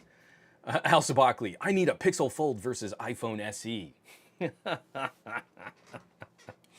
And Ted is asking, does larger size mean better thermal management? And you know, Ted, I have a great article on patreon.com/somegadgetguy that also looks at the performance of this, which is the Pixel tablet, which has a Tensor G2, the Pixel Fold, which has a Tensor G2, and the Pixel 7 Pro, which has a Tensor G2. And the results of my real-world app performance measurements between all three of those devices might surprise you. So, looking at the Pixel Fold, I am immediately validated. So, I have been a longtime fan of the Surface Duo, but I think we can all agree that Microsoft was not treated very well by Google. Google decided to run with Samsung in really helping to manage and support future builds of Android, and then giving Samsung a ton of preferential treatment on things like smartwatches.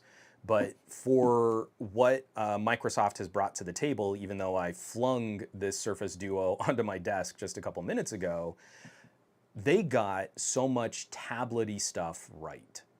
And one of the things that I think they absolutely nailed was the squarer form factor. And this is one of the immediate things that I adore on Pixel Fold, is that Pixel Fold manages to improve on the overall form factor that we see from the Surface Duo. It's a little thinner, it's a little sleeker, it's not quite so blocky or chunky. The bezels are just a bit more manageable for anyone who really cares about bezels.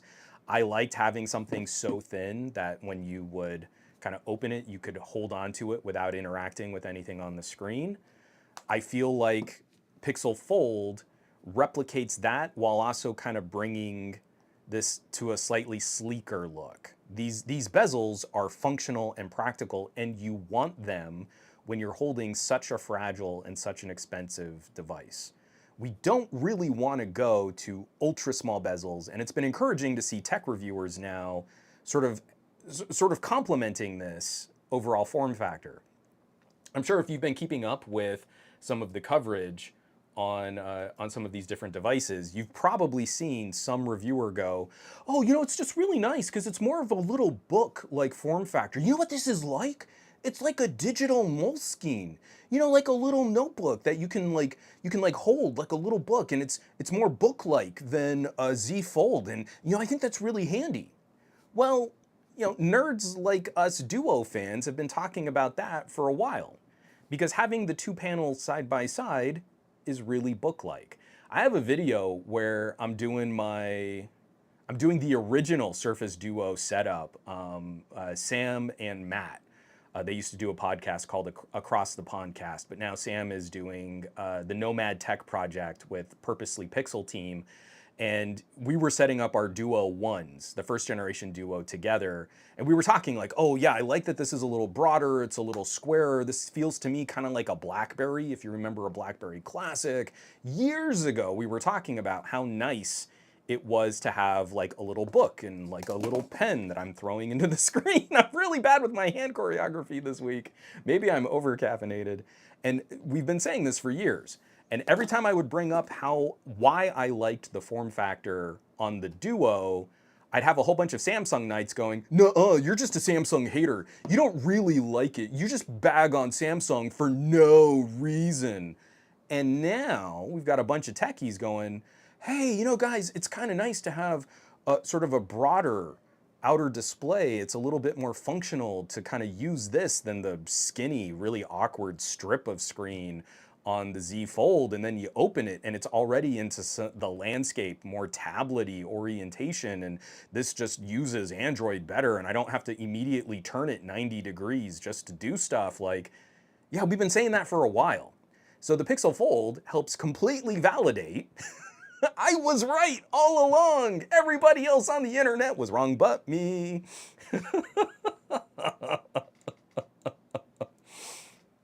So Go Starscream, is it the Surface Duo killer? I very much enjoy how similar some of these experiences are just in terms of pure hardware. So again, I'm talking about the form factor and the layout, like going single panel on the Duo feels a bit more like going on the outer display for the Pixel Fold. I gotta say, I really wish Google had copied more of what Microsoft was doing with the Surface. And so I'm getting really deep into the weeds here on something that's not completely fleshed out in my brain. But we've got the Duo and we've got the Pixel Fold. And the Pixel Fold gets so much more of the Android-y stuff right because Google can give themselves first crack at Android 13 and Android 14. And the Duo is still a heavily customized build of Android 12L. So this is a whole operating system behind, and it's going to soon be 2 operating systems behind what Google is doing on the Fold. So already, if we've got those kinds of software concerns, Pixel Fold absolutely demolishes the Duo. But one of the reasons why this is so far behind in terms of just software number is because it's already doing things that the Fold, it's really clumsy. So I want to pull this up here. So we want to do some social media. I want to open Instagram. Instagram's going to line up. I don't, Taylor Swift, whatever, Meta. Oh, that's my buddy Adam Bobrow. He's an amazing tabletop player, and he's a really funny voice actor, too. I worked with him for years. He's a really cool guy. So you see, it immediately took one whole panel for Instagram, and now I have a whole separate panel to do something else. The split screen multitasking experience on a Microsoft product is the most tablet version that you can have. And it gestures in a much more familiar way. No software is intuitive. There is no such thing as intuitive software. But when you pull it and slide it, it moves. And then you pull it and slide it and it moves. It is so aware of its hardware, it's beautiful. I don't have Instagram up on my home screen, but now on the Pixel Fold, I'm gonna open up Instagram, and it gives us this right down the center of the crease, kind of awkward presentation. And the very first time you open up one of these phone apps, you get these little pop-ups. This is the only moment of conveyance that you get. It is like the first time that you launch it. It tells you, oh, well, you can double tap to move the app between. But this isn't really very familiar. And on the Duo, this is doing what Windows 11 can do with sliding apps around. Like Windows 11 is now really good at pulling a window and then moving it to different orientations on your screen. Like Windows 11 on a tablet is actually getting really, really good. And Microsoft has replicated that experience for Android in a really beautiful way, in a really consistent and useful way. And we kind of get a better view on the Duo. So even though these both have very squarish half screen presentations, I've got a better layout on Instagram on the Duo, and I really need to go into my settings on the Pixel Fold and change up my pixel density and my, image size. I need to make my font smaller, just because out of the box, this is comically large, and you lose the bottom of every post on a single, Instagram view. But then we get into things like, okay, so I double tap. That's so weird to me. It's right in the middle, right on the crease. And if I have do I have orientation on? If I change the orientation, it does that. So it gives me a little bit more of the view, not a lot more, but it's still giving me this kind of narrow, it's not really utilizing the screen very well. And there's nothing I can do now. Now double taps don't mean anything. So where's the conveyance in how are we supposed to know? We just have to memorize a phone app that doesn't have a very good tablet translation, does these things in certain orientations and not in others. So if I rotate on my Duo, that looks really dumb, but it stayed on its panel, right? So it didn't try to move anything. So if I had something else on this other panel, it's not going to change up that kind of orientation. It's similar but different. But we also know Microsoft is better at gestures. Oh, whoops, I don't want to accidentally get audio or music playing. So Microsoft gives us a gesture where if we touch both panels, it converts to that single column view. Now, look at how much more information we're really getting on the Duo. So even though there's this gap in between the two panels and the display right here in the middle, I actually do have kind of a better Instagram viewing experience. Microsoft is pulling this into a more traditional vertical view where I actually have less information in a narrower column here on the Fold. So it's these little things like there's so much of the Android experience on the Fold that is better. It's sleeker, it's better animated, it's more consistent. When you do some of the more traditional Android-y gestures for getting into how you multitask, this stuff is more accessible and it's more familiar if you've used a traditional slate phone. But there are so many good ideas from the Microsoft team that I really wish had been baked into Android. I think Microsoft knows how to make a better tablet than Google does. And Google's getting up to speed, and a lot of these improvements are very encouraging. But I wish there was a gesture. I wish I don't like this double tap to kind of pull, because that double tap is not consistent. I need to find an app that won't give up like all of my personal information here. Hold on. Let's try FX File Explorer. So FX File Explorer knows to use the whole display. So now there's no double tap, right? So double tap only applies for an app that forces you into a narrow column. So now you have to swipe up and then tap this little split. So now we have two different methods based on apps for trying to do side-by-side split screening. Whereas on the Duo, anything that you launch on one panel stays on that panel. So again, there is no such thing as intuitive, but this to me is more streamlined and more accessible and is going to be more familiar.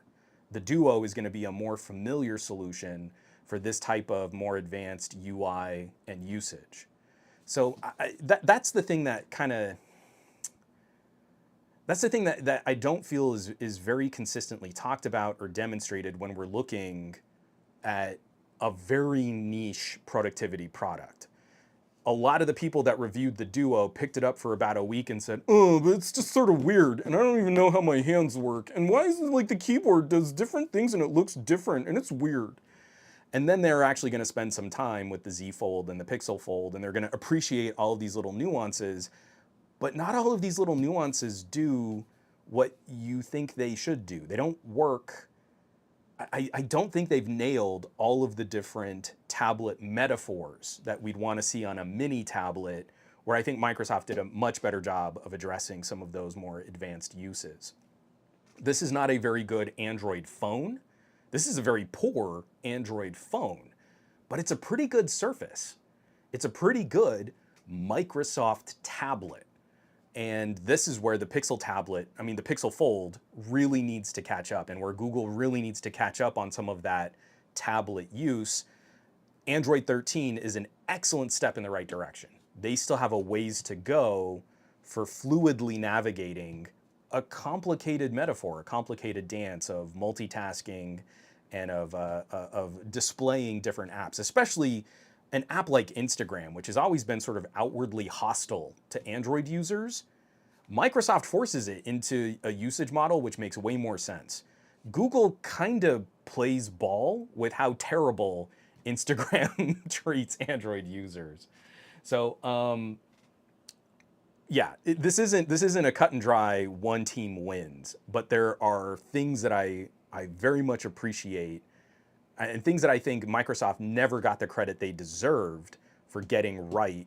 And I kind of wish that Google had cribbed more of that. Like, I open FX File Explorer and I swipe up, and I want to do the Windows 11 thing. I want to drag the app to the side, and I want it to just, oh, but nope, that's the multitasking gesture. That doesn't work. So I got to open it, and then when I drag up, I push a button, and then I have to pick something else. And I don't want to pick, like, okay, well then I'll open up my apps and I'll go through there and I'll do that. But I just wanted to open up FX File Explorer. And when I do that here, I open up FX File Explorer, and now I can open up something else. And that's what I mean, is like, there are certain expectations in how we're going to use this stuff. And on mobile operating systems, on Android and iOS and iPad OS, there's the idea that people push app button and then they get app, and that's what they focus on. And then split screening and multitasking is kind of buried a slightly more advanced step deeper. Duo puts split screen and multitasking front and center.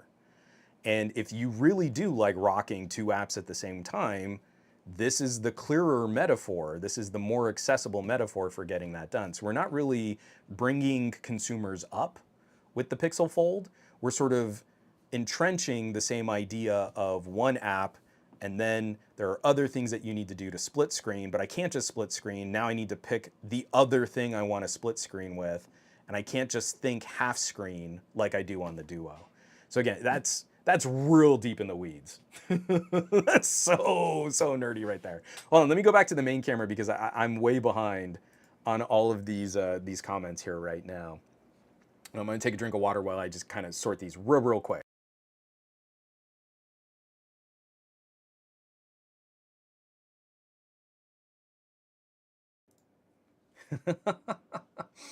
All right. Ted, I have no idea yet. Ted is asking, how well does Windows resizing work once you enable it in the developer options? I haven't played around with any of that. I did test video output. It's a Pixel. It has no video output through the USB-C. That is very disappointing. That's another thing that my Duo can do that my Pixel can't. Yeah, awesome possum. The Pixel Fold is smaller than I think a lot of us were expecting. It's hard to conceptualize how small these things have gotten, and it's another thing that I don't think the Surface has gotten enough credit. So when you look, not on the camera bulge, but when you look at the thin rail that is, I don't even think my camera is gonna focus on this. This rail right here, the Pixel Fold, the panel is, the Duo 2, sorry. The Duo 2 screen panel is about the thickness of the selfie camera on the OnePlus 7 Pro. So the little motorized pop-up selfie camera, this is ever so slightly thinner than a selfie camera, a motorized selfie camera. And so the Pixel Fold is just a teeny tiny bit thicker than the Duo 2 panel. Yeah, my camera is not gonna focus on this, guy. Sorry, this is all way too thin. But the overall surface area, the screen is pretty close to the surface area of the Surface. That is really encouraging. This manufacturing has scaled so aggressively for making one of these little bendy plastic screens. From Raj, serious question: how close are we to sliding the window boundary between two side-by-side apps, similar to what we can do in Windows? This is actually something that the Fold does pretty well. Whoops, not Firefox. I want my screen again. So here, let me turn the Pixel Fold back on. So on the Duo, we really don't want to resize. It's panel or panel, and that's really all you get. So here I'm gonna do my FX File Explorer. I'm gonna go back, do Instagram. Really? Because I forgot to split and then do FX. There we go. And so if we want, we can drag that little handle, and we do get an alternate view if we want Instagram to be a narrower column. Hilariously, it makes it a narrower column and you still see less on the screen. Instagram really hates Android, and they are not helping at all in bringing any of their developer talent into making this experience any better. I'm actually, at this point, I'm not inclined to blame Google, because that little handle right there, that's great. What that handle should do is the app should say, oh, well, it's a really narrow column, and if this were a Sony Xperia, I would see a lot more on my screen on a Sony Xperia. But Instagram on this thing is like, nah, nuh-uh, drives me crazy. And we can do the opposite. We can slide the handle the other way, and that works really, really well. So that is something, again, that Android 13 is doing better than Android 12L. But on Android 12L on the Duo, this is not something we'd want to do because of the gap in between the two displays. Here, I tend to just stick to half screen for most of my apps. I'll throw like Discord into a little column sometimes if I have like my browser up and I want Discord up at the same time. That's kind of nice, just to have like kind of a ticker feed of what's going on and I can see what's happening in my chat. But most of the time I want the separation between the apps on the crease. And that's where I keep saying this is functionally better for my needs than if this were a Z Fold. Because on a Z Fold, the crease would be running this way. And then you would see the warping of the plastic right through the middle of every single app you use. And it took me a little while to kind of get my lighting set up here so you didn't see the reflection of the crease that whole time. Anyone who just holds up a Z Fold and they're like, see, you can't even see the crease, really had to work on their lighting to make that happen. That's not true. That's really not honest. The second you move this around, you see light bouncing off on all these different angles. There's a big dent in the middle of a plastic reflective screen. So let me get to a few more of these comments here. We can give Oppo some credit for that form factor too. Absolutely. I still largely point to Microsoft for giving us the more sort of work-oriented aspect ratio, but Oppo jumped on that bandwagon too. And isn't the current Xiaomi also landscape orientation? Someone please correct me. I might have that wrong. Sparta's Tech Reviews. Google and Microsoft not coming to terms on things? You don't say. I do say. That is absolutely what happened. From Raj, how good are the speakers? I'll be doing some tests and I'll be showing that off in some of the reviews. The speakers are pretty good. It's difficult to kind of quantify. I need to kind of put it up against a traditional slate phone. And so I think the main challenge is going to be Pixel 7 Pro speakers versus Pixel Fold speakers. And so I'm going to do a little back and forth on that there too. Simon says, Hypno, Surface needs a do-over. Nailed it. Simon, that's mic drop right there. I'm so sad that we haven't seen Microsoft. Okay, so this is a ramble. I'm not gonna go deep in the weeds on this.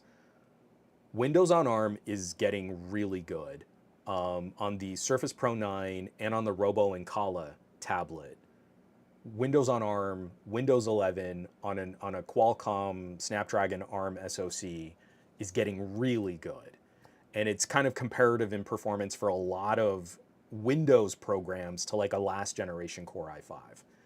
It's getting really good. And so I pick up that Robo and Kala and I can use Windows programs, Windows apps, Linux programs, and Android apps all on one slate. And that's kind of amazing. So it does kind of hurt my heart that Microsoft seems to have walked away from the Duo as an Android experiment, but I would love to see them come out with a Surface foldable, a proper Surface tablet. Lenovo has shown us a folding ThinkPad with a bendy plastic screen, and I'm a little less anxious about a laptop form factor for a bendy screen than I am a phone form factor for a bendy screen. And if we can get a Surface running Windows 11, Windows on ARM with a bendy plastic screen with the next generation Snapdragon desktop chip, that's going to be a monster. That's going to be really good. I wish we could still get Microsoft back in phones, but knowing where they could go after learning the lessons they learned from the Duo is very encouraging. So yeah, I'm hoping we'll see that maybe into early next year, because we'd need Qualcomm to announce the 8CX Gen 4. I think, yeah, 8GX and 8CX Gen 4. They'll call it the SQ4. Microsoft will call it the SQ4, and then we might have a really interesting tablet competitor.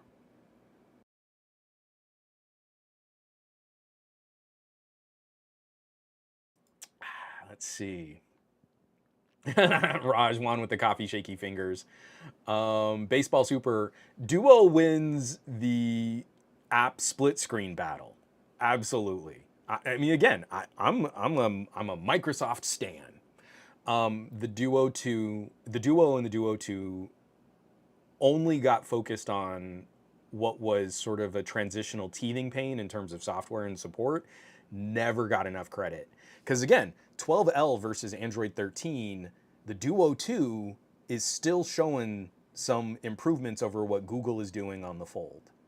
So the Duo 2 is still pulling off some tricks that Google is having a hard time keeping up with. Yeah, Raj, completely agree. Windows 11 is so much better to use on touchscreens. I mean, it's gotten really good. Windows 10 was a great recovery for how much pushback there was on Windows 8, but Windows 11 has brought both, like the desktop familiarity and all of the touch and gesture support. It's really good. And every time I'm away from my Robo and Kala, I immediately miss the ability to like drag a window to the top and immediately pick, like, do I want it thin strip on the side? Do I want it half screen? Do I want it quarter screen? And that is such a fluid action to manipulate what's on your screen, on your tablet screen. And Android is multiple generations away from that kind of fluidity. The only one who comes close to that, in my opinion, right now is Lenovo. Lenovo just announced their new P-Tab Extreme, and they're working with resizable docking windows, and it looks similar to what Windows 11 is, but of course it's Android, so it's very limited support for what apps are going to work like that. You don't have that issue on Windows 11. Even with Android apps, you just go, nope, I want it up there. And Windows will warn you, oh, we don't know if this app can resize. Do you want to try anyway? And you say, sure. And most of the time, the app resizes because it's just a 1/4 size of your full tablet display, and it's fine. It's not like what the Pixel does where, oh, the app said it couldn't resize. Sorry. And then you just can't do it. It's just really weird. Yep. The Duo did a better job being a tablet. We should not be surprised that Microsoft has more experience making good tablets. No techie should be questioning that. We can all acknowledge, boy howdy is the Duo not a great phone, but it is a really good multitasking tablet. Google and Apple still need to improve. Absolutely agree, Raj. Google and Apple need to improve their multitasking. I really don't like, oops, I said Google and now I've got 5 things on my desk. Oh, no. Oh, even the Duo was jumping in too. Yeah, we can keep recording what I'm saying. Thanks, Google. Google and Apple still need to improve their multitasking. Completely agree. From Colonel, like the LG dual screen case has a few issues as well. So LG took an even simpler approach. It really is just two phones side by side. They're completely separate phones. And there were apps that you could use to force a view. Like, so you would install an app that would tell the dual display to treat an app as if it were one canvas. But the hinge, I don't have my V60 on my desk, but I do have the V50. And like this hinge gap is so big, you never really want to use both panels as one continuous surface area. This is like having two phones. And it really is, it really does function like you just have two separate phones. There were some really smart gestures. You could always tell a reviewer was terrible at their job if they picked up a V50 or a V60 dual display and they started tapping the little icon that gave you the fiddly little menu, because there were gestures. You could open up an app and then say, oh, but I want it on that screen, and you could flick and double tap to turn the second screen on and off. I mean, it was a really fluid experience if you didn't listen to terrible tech reviewers who have millions of subscribers that never really used LG phones, but then it's just so hard, and I try to tap the little thing and then my finger, and I don't even know how you. It's so LG never gets anything right. And literally, if you spent a minute really using it, you would have had an amazing experience. But it was completely different than what foldables and what the Duo was trying to do.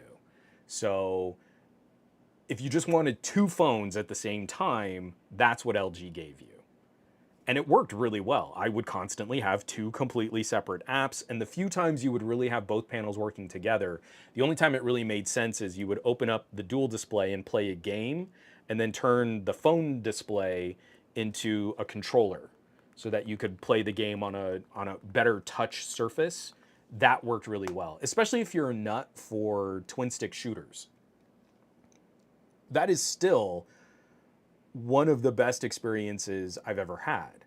So if you have a controller, so I've got like a DualShock here.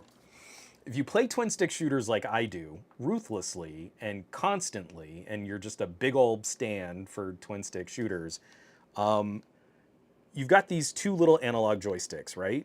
And that's how you move your character around, and that's how you aim and shoot. But you can't really customize the size of the analog stick drift. So there are some games on LG phones, you had a software controller that you could program.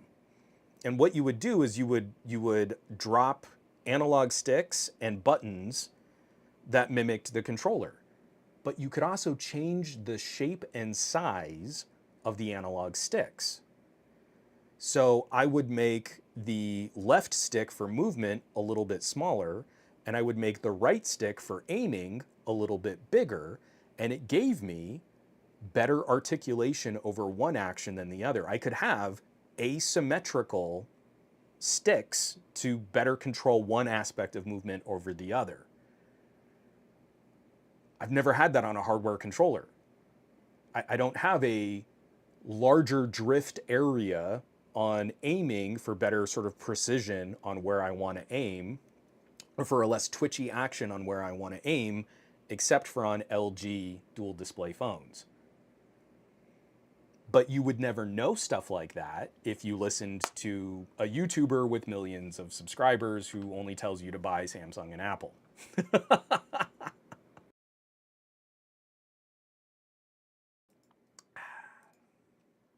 Oh yeah, completely agree. Simon says, Hypno, the Duo is amazing for ebook reading. And it handles things like comics a little bit more gracefully. I don't want to show this off on the fold yet because I don't want to show, so here, what I will show is not fair. This is not a fair comparison for the fold because I have not done enough work in trying to get this working. So here's the Amazon Comics app, and I have Superman Red Sun, and it's the same. Like, I have this really awkward panel that can shift side to side, but it wants to be in the middle of the Duo's, in the middle of the Fold's screen, and it's not even like really in the middle. It's like kind of offset. It looks really weird.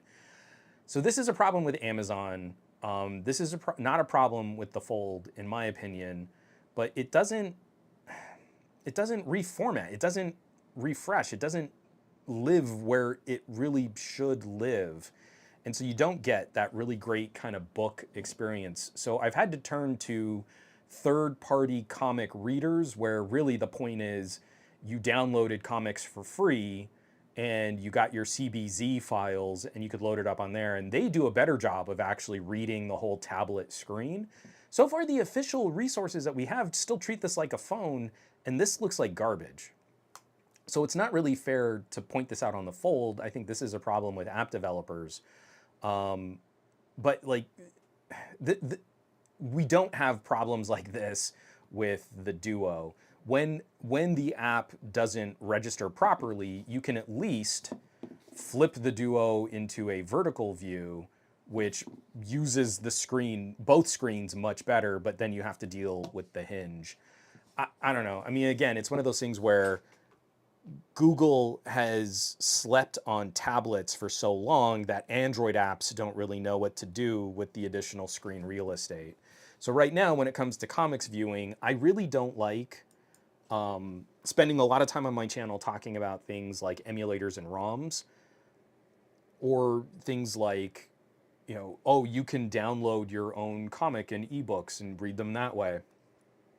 But the emulator experience and the third-party comic book app reader experience is better than the official versions right now.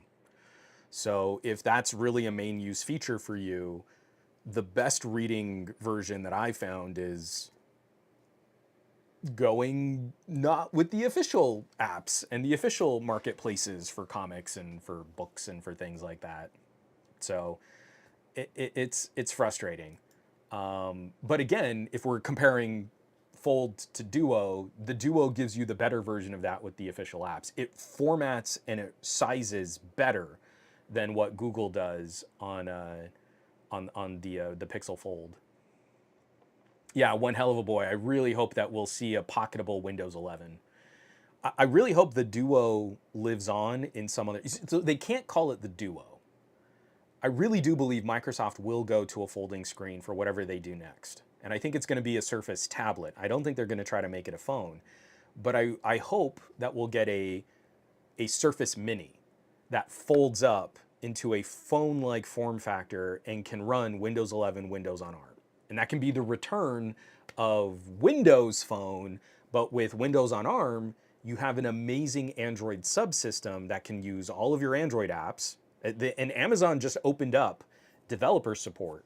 So anyone who wants to publish Android apps on the Amazon App Store to be compatible with Windows 11 can start submitting now. It was in beta, and now they're just opening it up. Anyone who wants to play can play. And if we could do all that, then Microsoft has their phone solution. Windows on ARM, Windows 11, and the Amazon App Store is their main Android resource for all of these things. And if you have the Android subsystem, you could start posting your apps to the Microsoft Store and not have to translate them at all. You just send them the APK and they say, okay, well, you can install it on your Windows 11 device, and then it just works. If you don't want to do business with Amazon, side-loading APKs works really well on Windows 11.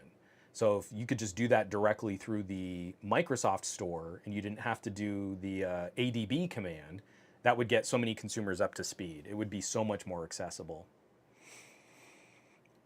Sorry, I'm way behind on the chat. Sorry. So Ron Guido says, I saw the OnePlus foldable may get 4 speakers, and I hope so. Which phone was it? I want to say it was the Poco F4 GT. So it's a Slate gaming phone, but man, it had quad speakers. That thing was so loud. The gaming phone was so powerful. The audio was brutal. It was a tough fight between the Red Magic 7 and the Poco F4 GT. I think it was the F4 GT. Like so much more audio power than you would really need holding a phone kind of at arm's length to your face. They were substantial. So if we could get quad speakers not focused on power but on low distortion, that would make a ton of sense for a OnePlus. And also, I think the OnePlus Foldable is going to be a decent high-speed charging, high-performance option. Like, it'd be really cool if it was like the OnePlus tablet, because the OnePlus tablet is one of the most powerful tablets on the market. That Dimensity 9000 is a monster in a tablet, and it outperforms the 9200 in phones. So again, that's where I was kind of surprised at the by some of my results. I almost spoiled the ending of my Patreon article on Pixel performance between the Pixel tablet, the Pixel Fold, and the Pixel 7 Pro. I almost fell for it. Ah, dang. Um, uh, oh yeah. Again, obviously, yeah, Raj, that's completely true. The predefined tiling support on Windows is something we devs on Linux have been doing for years, and it was so super awesome. Happy to see mere mortals enjoying it too. And again, everything that I'm saying nice about Microsoft, we can kind of loop around where people have been playing and experimenting with those kinds of features and support on Linux for years. So I only kind of got back into Linux a couple years ago, messing around with old Chromebooks, and that got me like really into, okay, well, I can do this, I can do that.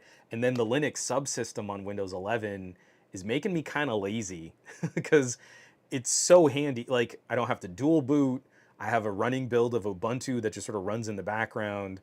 Windows is handling that transition between Windows apps, Android apps, and Linux apps.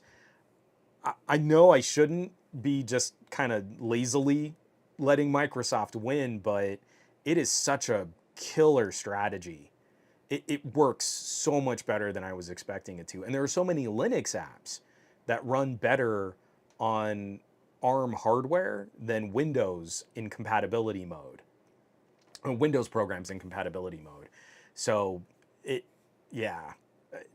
We just saw an article like Windows, sorry, Linux has hit something like 3% of the consumer desktop space. I'm misremembering exactly what the numbers were in the article, but we are seeing like those little baby steps of, oh, you can do this build and you can do this, and now people are kind of interested in what they can do with this kind of software. Where Linux is dominated is like the kernel that runs under Android and it obviously powers a number of servers and infrastructure and all that stuff. We still kind of see these little trickles of like, oh, there's a little bit of a bump here for consumers, or there's like a little bit of interest there for regular normies and stuff.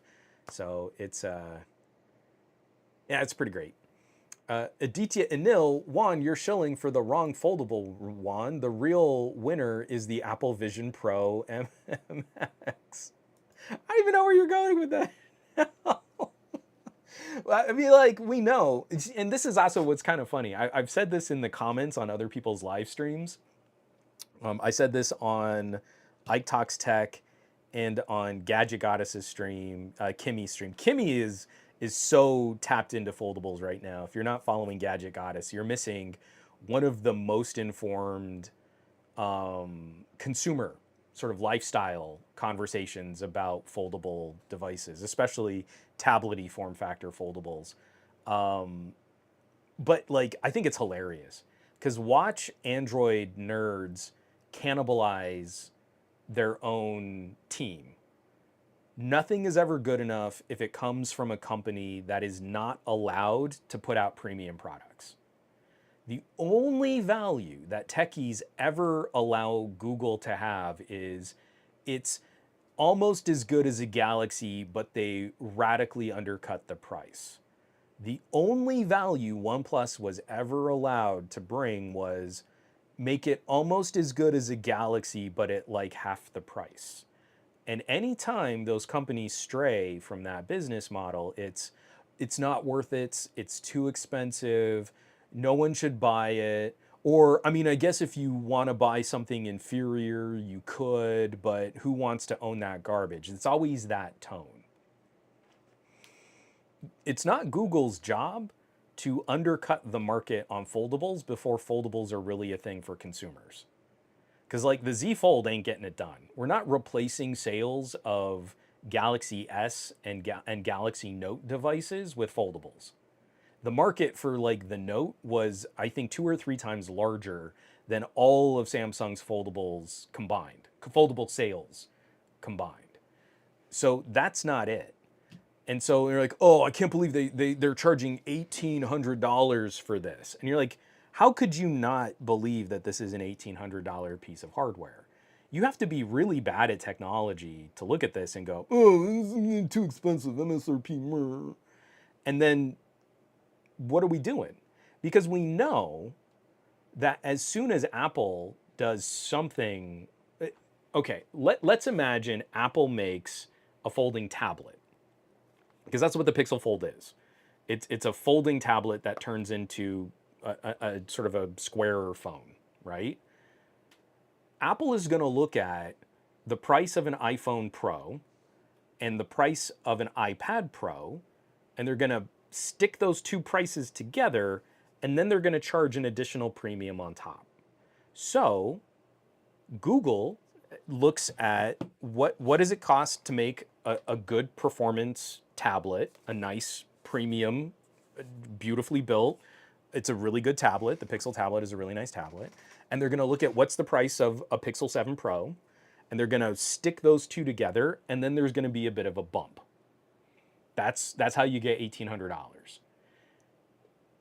We have a serious consumer conversation that we need to play, that when you put two products in one, I don't believe we're at a place in this market where you can undercut the price of two separate computers to do the job of one. It makes me crazy because you can do that with Moto Ready 4, Samsung DeX, Honor Magic Desktop. You can disrupt computer sales by using the desktop mode on your phone, and that never gets enough attention from techies. But techies want us to believe that the Pixel Fold needs to be significantly cheaper than the combination of a Pixel 7 Pro and a separate Pixel tablet. And that's not how this market works at all. I mean, people who say things like that are really bad at tech and have consistently been bad at tech. And all that does is sow the seeds of disappointment in techies. So now the nerds are like, oh, but it should have been cheaper. Meh. So they're upset. And then that kind of colors the perception for consumers, because the people who should be the most excited about this stuff are going, meh. And then as soon as Apple comes out with a $2,500 iPad foldable, they're all going to line up to say, well, but Apple, that's correct. Apple is allowed to set the value of their own part of the market. Google is not allowed to set the value of their part of the market. Google is only allowed to reactively undercut the price of an established player. So Google's are always cheap, poor person phones, and Apple, that's the correct price for the real premium version of this idea. Watch all the nerds complain about the price of an HTC mixed reality headset, fully self-contained with much better airflow, ergonomics, better battery life, all contained in a head unit that you don't have to have a silly extendable battery. And well, but what HTC is doing is really expensive, because you could buy an Oculus. Why would you buy this HTC Vive XR Elite? That's like $1,100. And it is better than the Oculus, but it's just too expensive. What about all those average consumers? And now look at all of the techies who were kind of in line complaining about VR and mixed reality and all this stuff. Now like, oh, but Apple, and they're going to invent spatial computing, which is just a fancy brand name for mixed reality. It's no different than mixed reality. It's not even AR in its current form. And at $3,500, well, Apple is allowed to set the value of their part of the VR market, because that's different. It's higher resolution displays for your eyes, and no other conceivable improvement or demonstrable improvement to the world of mixed reality. But it does have higher resolution at 3 times the price of the Vive XR Elite. Oh, and we play that game every single time. So as soon as Apple comes out with a foldable, Apple is going to charge out the wazoo while all this time they let the Android nerds fight and quibble and spar and race to the bottom. There are rumors that the next Z Fold is going to be more expensive than the premium Z Fold. I don't like Samsung. I really dislike Samsung. That is the correct position. Give me more features and more functionality than the Pixel Fold that should cost more. Google now set kind of a baseline at 1800, and at 1800, I really believe that the Pixel Fold is probably barely profitable. We cannot keep expecting innovation on exotic build and form factors and materials if these companies are like barely breaking even on that kind of investment. Foldables should not be a race to the bottom. They don't really exist yet. This is unproven territory. This is consumers do not know what they want from a foldable device. So if I could have a Pixel Fold with a much better applied screen protector, because Google's screen protector really freaks me out on the Pixel Fold, better durability, support for S Pen, video output with software like DeX, comparable cameras, but it's a Pixel. I really feel like I like the Pixel processing better than anything Samsung's done in years.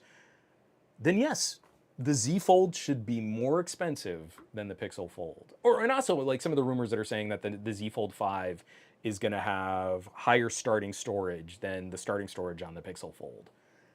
Then that is correct. Then yes, the Z Fold should be a higher priced competitor than the Pixel Fold. And we should be lifting this market up, not trying to tear it down before it's really found its footing. I think techies are really bad at this price assessment. Since I was at Pocket Now, and we would just get comment after comment after comment of, it should have been cheaper, should have been cheaper. And like that is the least insightful commentary to deliver. It is a no-brainer that if you're a fan of really exotic technology, you would like to buy it at a bargain. But that's not how the market works. I mean, yeah, wait for it to go on sale, and then you get a whole bunch of companies following the LG route, where they release a product, they never profit on it, their phone division's in the red, they're constantly losing money on it, and eventually they pull the plug. So yeah, you could have bought a Surface Duo 1 for $300 on a fire sale, and they came out with a Surface Duo 2, and there's not going to be a Surface Duo 3. Congratulations.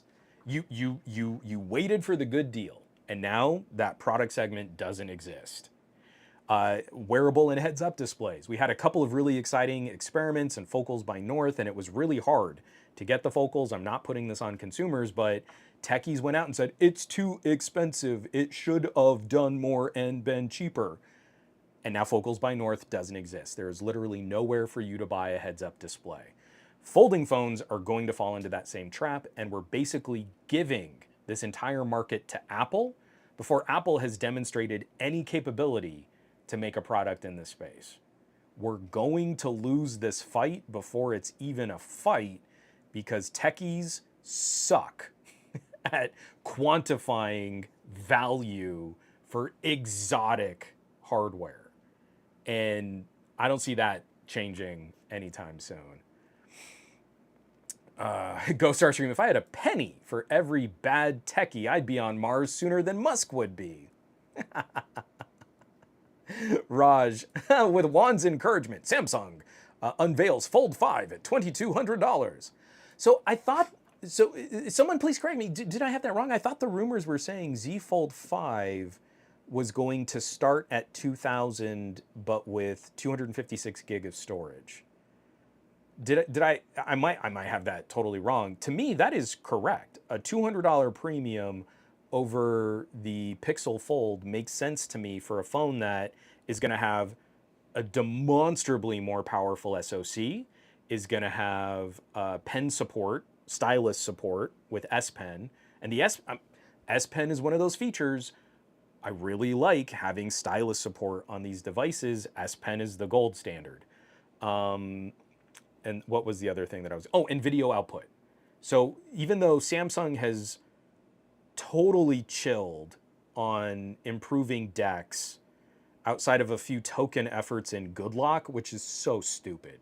It is so stupid that you need to install an obscure app management app just to get additional functionality in DeX that should just be built into DeX. Moto Ready 4 is so much better on every single major bullet point of accessibility and usability than DeX is. It's so dumb.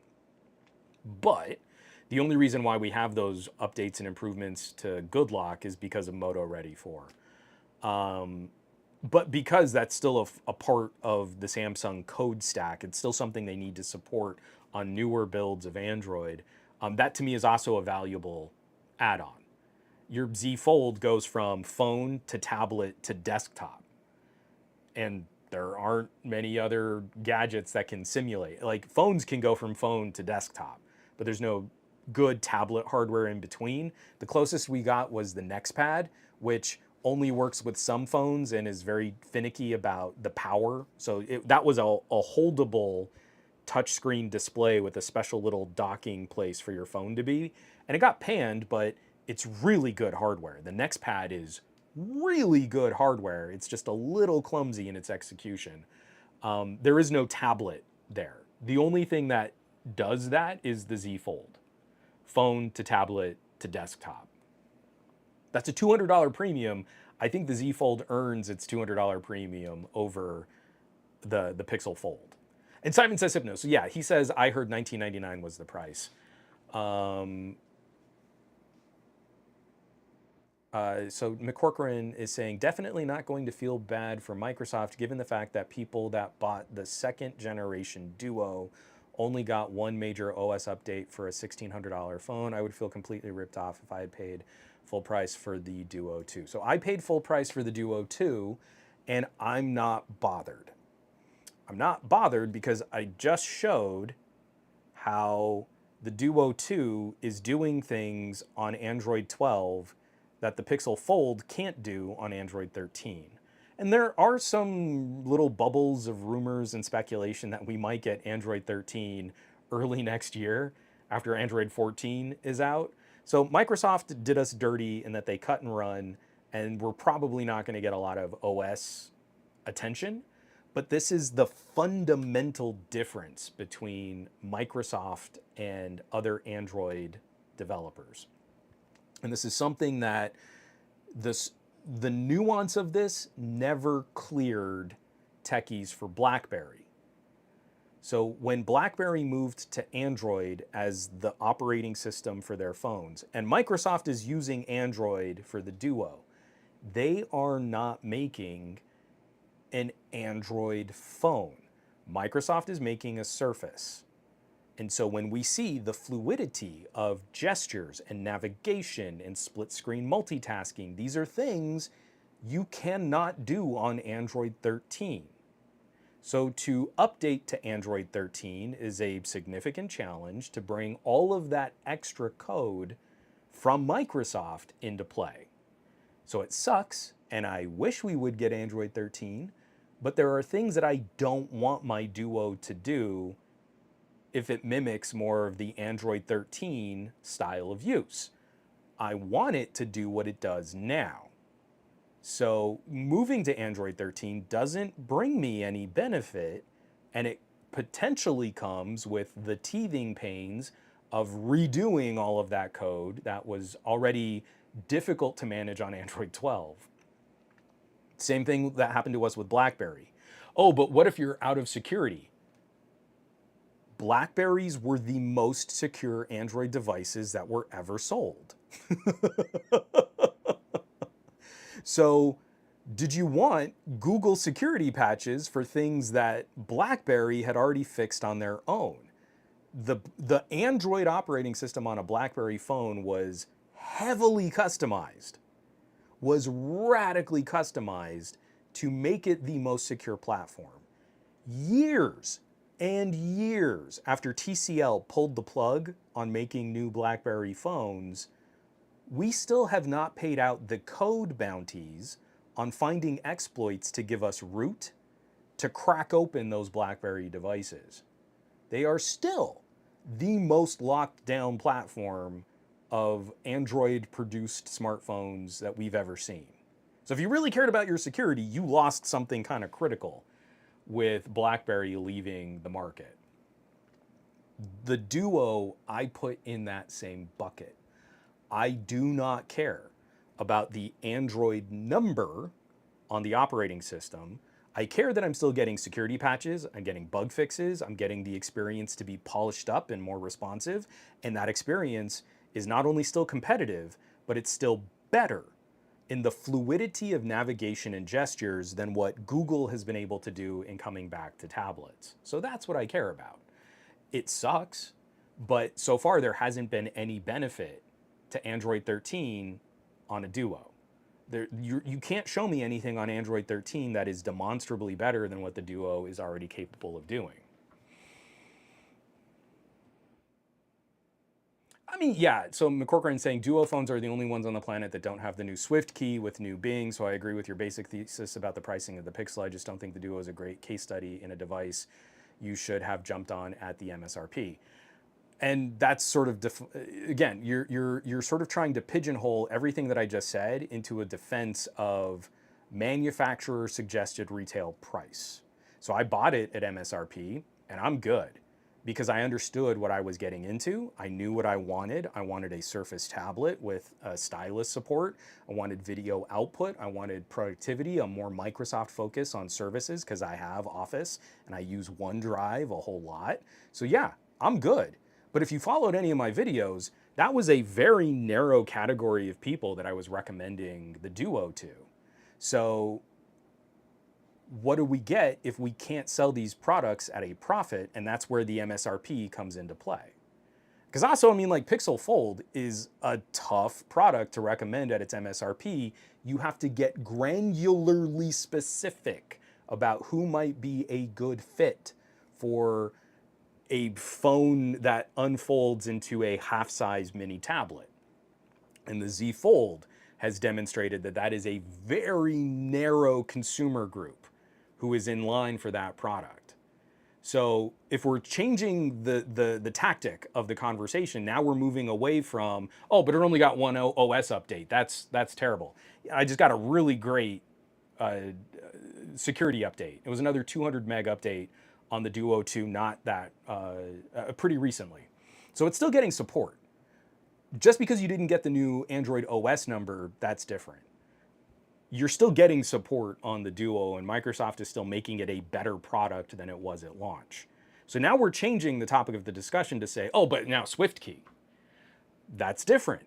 Are we talking about operating system updates, or are we talking about app and Bing updates? Okay, so now we're changing tactics, and that's a different conversation than the operating system. So yeah, that's a bummer, I guess. But again, you know, when I pick up the Duo 2, I don't have new SwiftKey and new Bing, right? But here, let me pull up, open a web browser, and with old Bing and old SwiftKey, I still have something that the Fold cannot do. So I've got my web browser here in half panel, and I have a great one thumb full QWERTY keyboard, which isn't something I can do on the Pixel Fold. The Pixel Fold gives me a great split keyboard across the entire bottom, but it's not a one thumb. So if I want to easily kind of tap out something on this panel, I have that option, or I can rotate it and get the really great full broad. I mean, I have better options on Android 12 with old SwiftKey than I do on the Pixel Fold. So it's very difficult for me to be that upset about not having a number at the end of my Android operating system when the lower number does things that the higher number can't do. So if we want to have another semantics debate about what does MSRP mean, I think all of us in this chat would agree we look for sales and we look for bundles and we look for trade-in deals, and that MSRP is just how we categorize and rank the phones.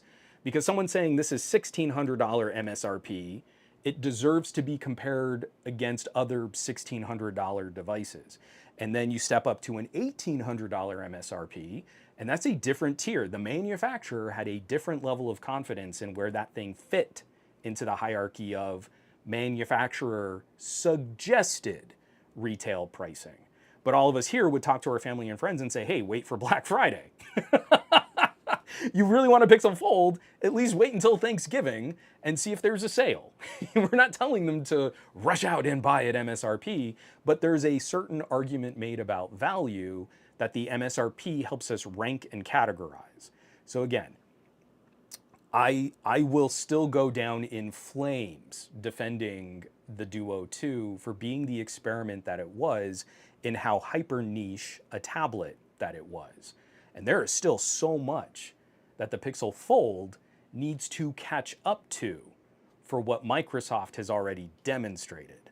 So I'm not as concerned about the granular specifics about individual pieces of software and apps and updates when the overall package performs and does things that newer devices can't replicate. That's the conversation I want to have. I don't want to read a spec sheet off at you and say, Android 13 better than Android 12, because that's not true. And I just demonstrated how it's not true.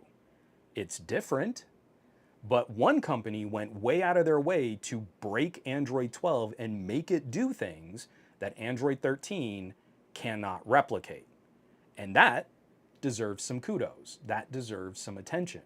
And we can see the philosophy as we look at other products that that manufacturer has made and how good they are at making mobile and modular and portable computing devices. And Google could learn a lot from them, but Google, oh, I just said the G word and now no, not the tablet too. And the company that makes Android could have benefited from bringing that more into their ecosystem, but they sided with Samsung. And so that philosophy is, I feel, has delivered a detriment to the overall Android mission of bringing tablets back into the consumer mind share. Let me take another drink of water and we can start closing the show up because we ran crazy long. Huzzah!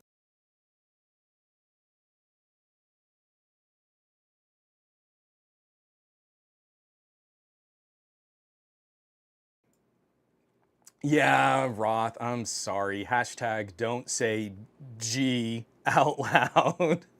But it's so hard to have these conversations and not talk about the manufacturers that make all of these products. From John Gao, I chose to stick with Android 11 to, sorry, I can't read. I chose to stuck with Android 11 on my Xperia 1 Mark III due to the power menu functions. I seriously don't understand why Google removed that starting with Android 12. And again, if you want to talk about like layout and design and material U and bigger panels in your notification shade, and like, it's not a bad reason to stick with Android 11 than just try and keep up with your security patches. That's a personal preference, and we used to celebrate that a lot more as a techie community when like Android was all about rooting and ROMing and having alternatives and flashing and sideloading and all this other stuff. And we used to kind of dig into that a bit more than trying to act like there's one winning flavor of this. That's the Apple mentality. The Apple mentality is Apple gives you Apple gives you the one thing they make, and then you have to conform to Apple's ecosystem. We don't want that in Android land. We don't want there to be one or two winners, and then those are the only choices that we have for sort of expressing how we want to use these compute devices. And when Microsoft was really kind of building some momentum and trying to talk up this space, that's where I mean, you go back, I did like a whole reaction video to the Microsoft press conference where they showed off the Duo. And it's me just at my most optimistic about a company talking about tech, and so little of it came to pass. It's 2 hours of me like, oh, and this, and the ramifications of that, and what they might be able to do, and Windows Phone, and Windows Mobile, and Windows CE, and all these things, and you could do this. And then all of it failed. Like all of that crashed and burned. But I was excited and I got my hopes up and I put my heart on my sleeve and it failed. And that's a bummer.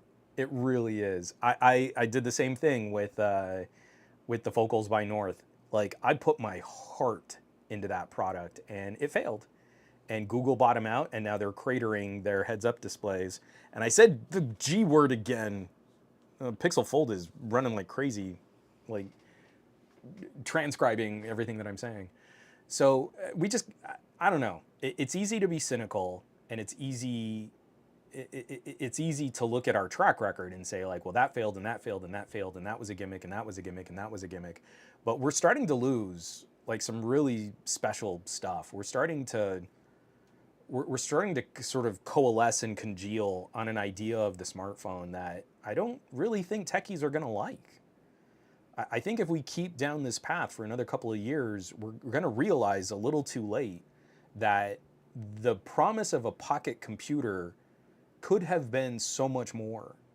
And it's not going to be that if we keep following on a path of sort of mislabeling what the average consumer wants based on a very limited subset. Oh no, my camera just had to cool down. Here, at least let me wrap up the show kind of going to my hands. Man, it is getting hot out here in the valley. So we did not spend any time at all talking about this beauty. This is the Pixel tablet. So I'll save that for a future conversation. Maybe TK and I can talk a little bit more about this because he's had one for a while and I'll just be getting back up to speed by the time we can talk about that. So we've got more to cover on Pixel tablet. I've got so much more to cover on Pixel Fold, but if you want to see how Pixel Fold can really perform, if you go to patreon.com/somegadgetguy, I'm running the full tests on things like, here, I can even kind of fire this up now because this looks really pretty. When you full screen something like LumaFusion, and let me go into a better project, and you can kind of scrub a video timeline. Oh, that's just so pretty. And this is absolutely the right sort of layout and form factor and aspect ratio for a great video editing, portable video editing experience. I really dig how this is all starting to shape up for stuff like this.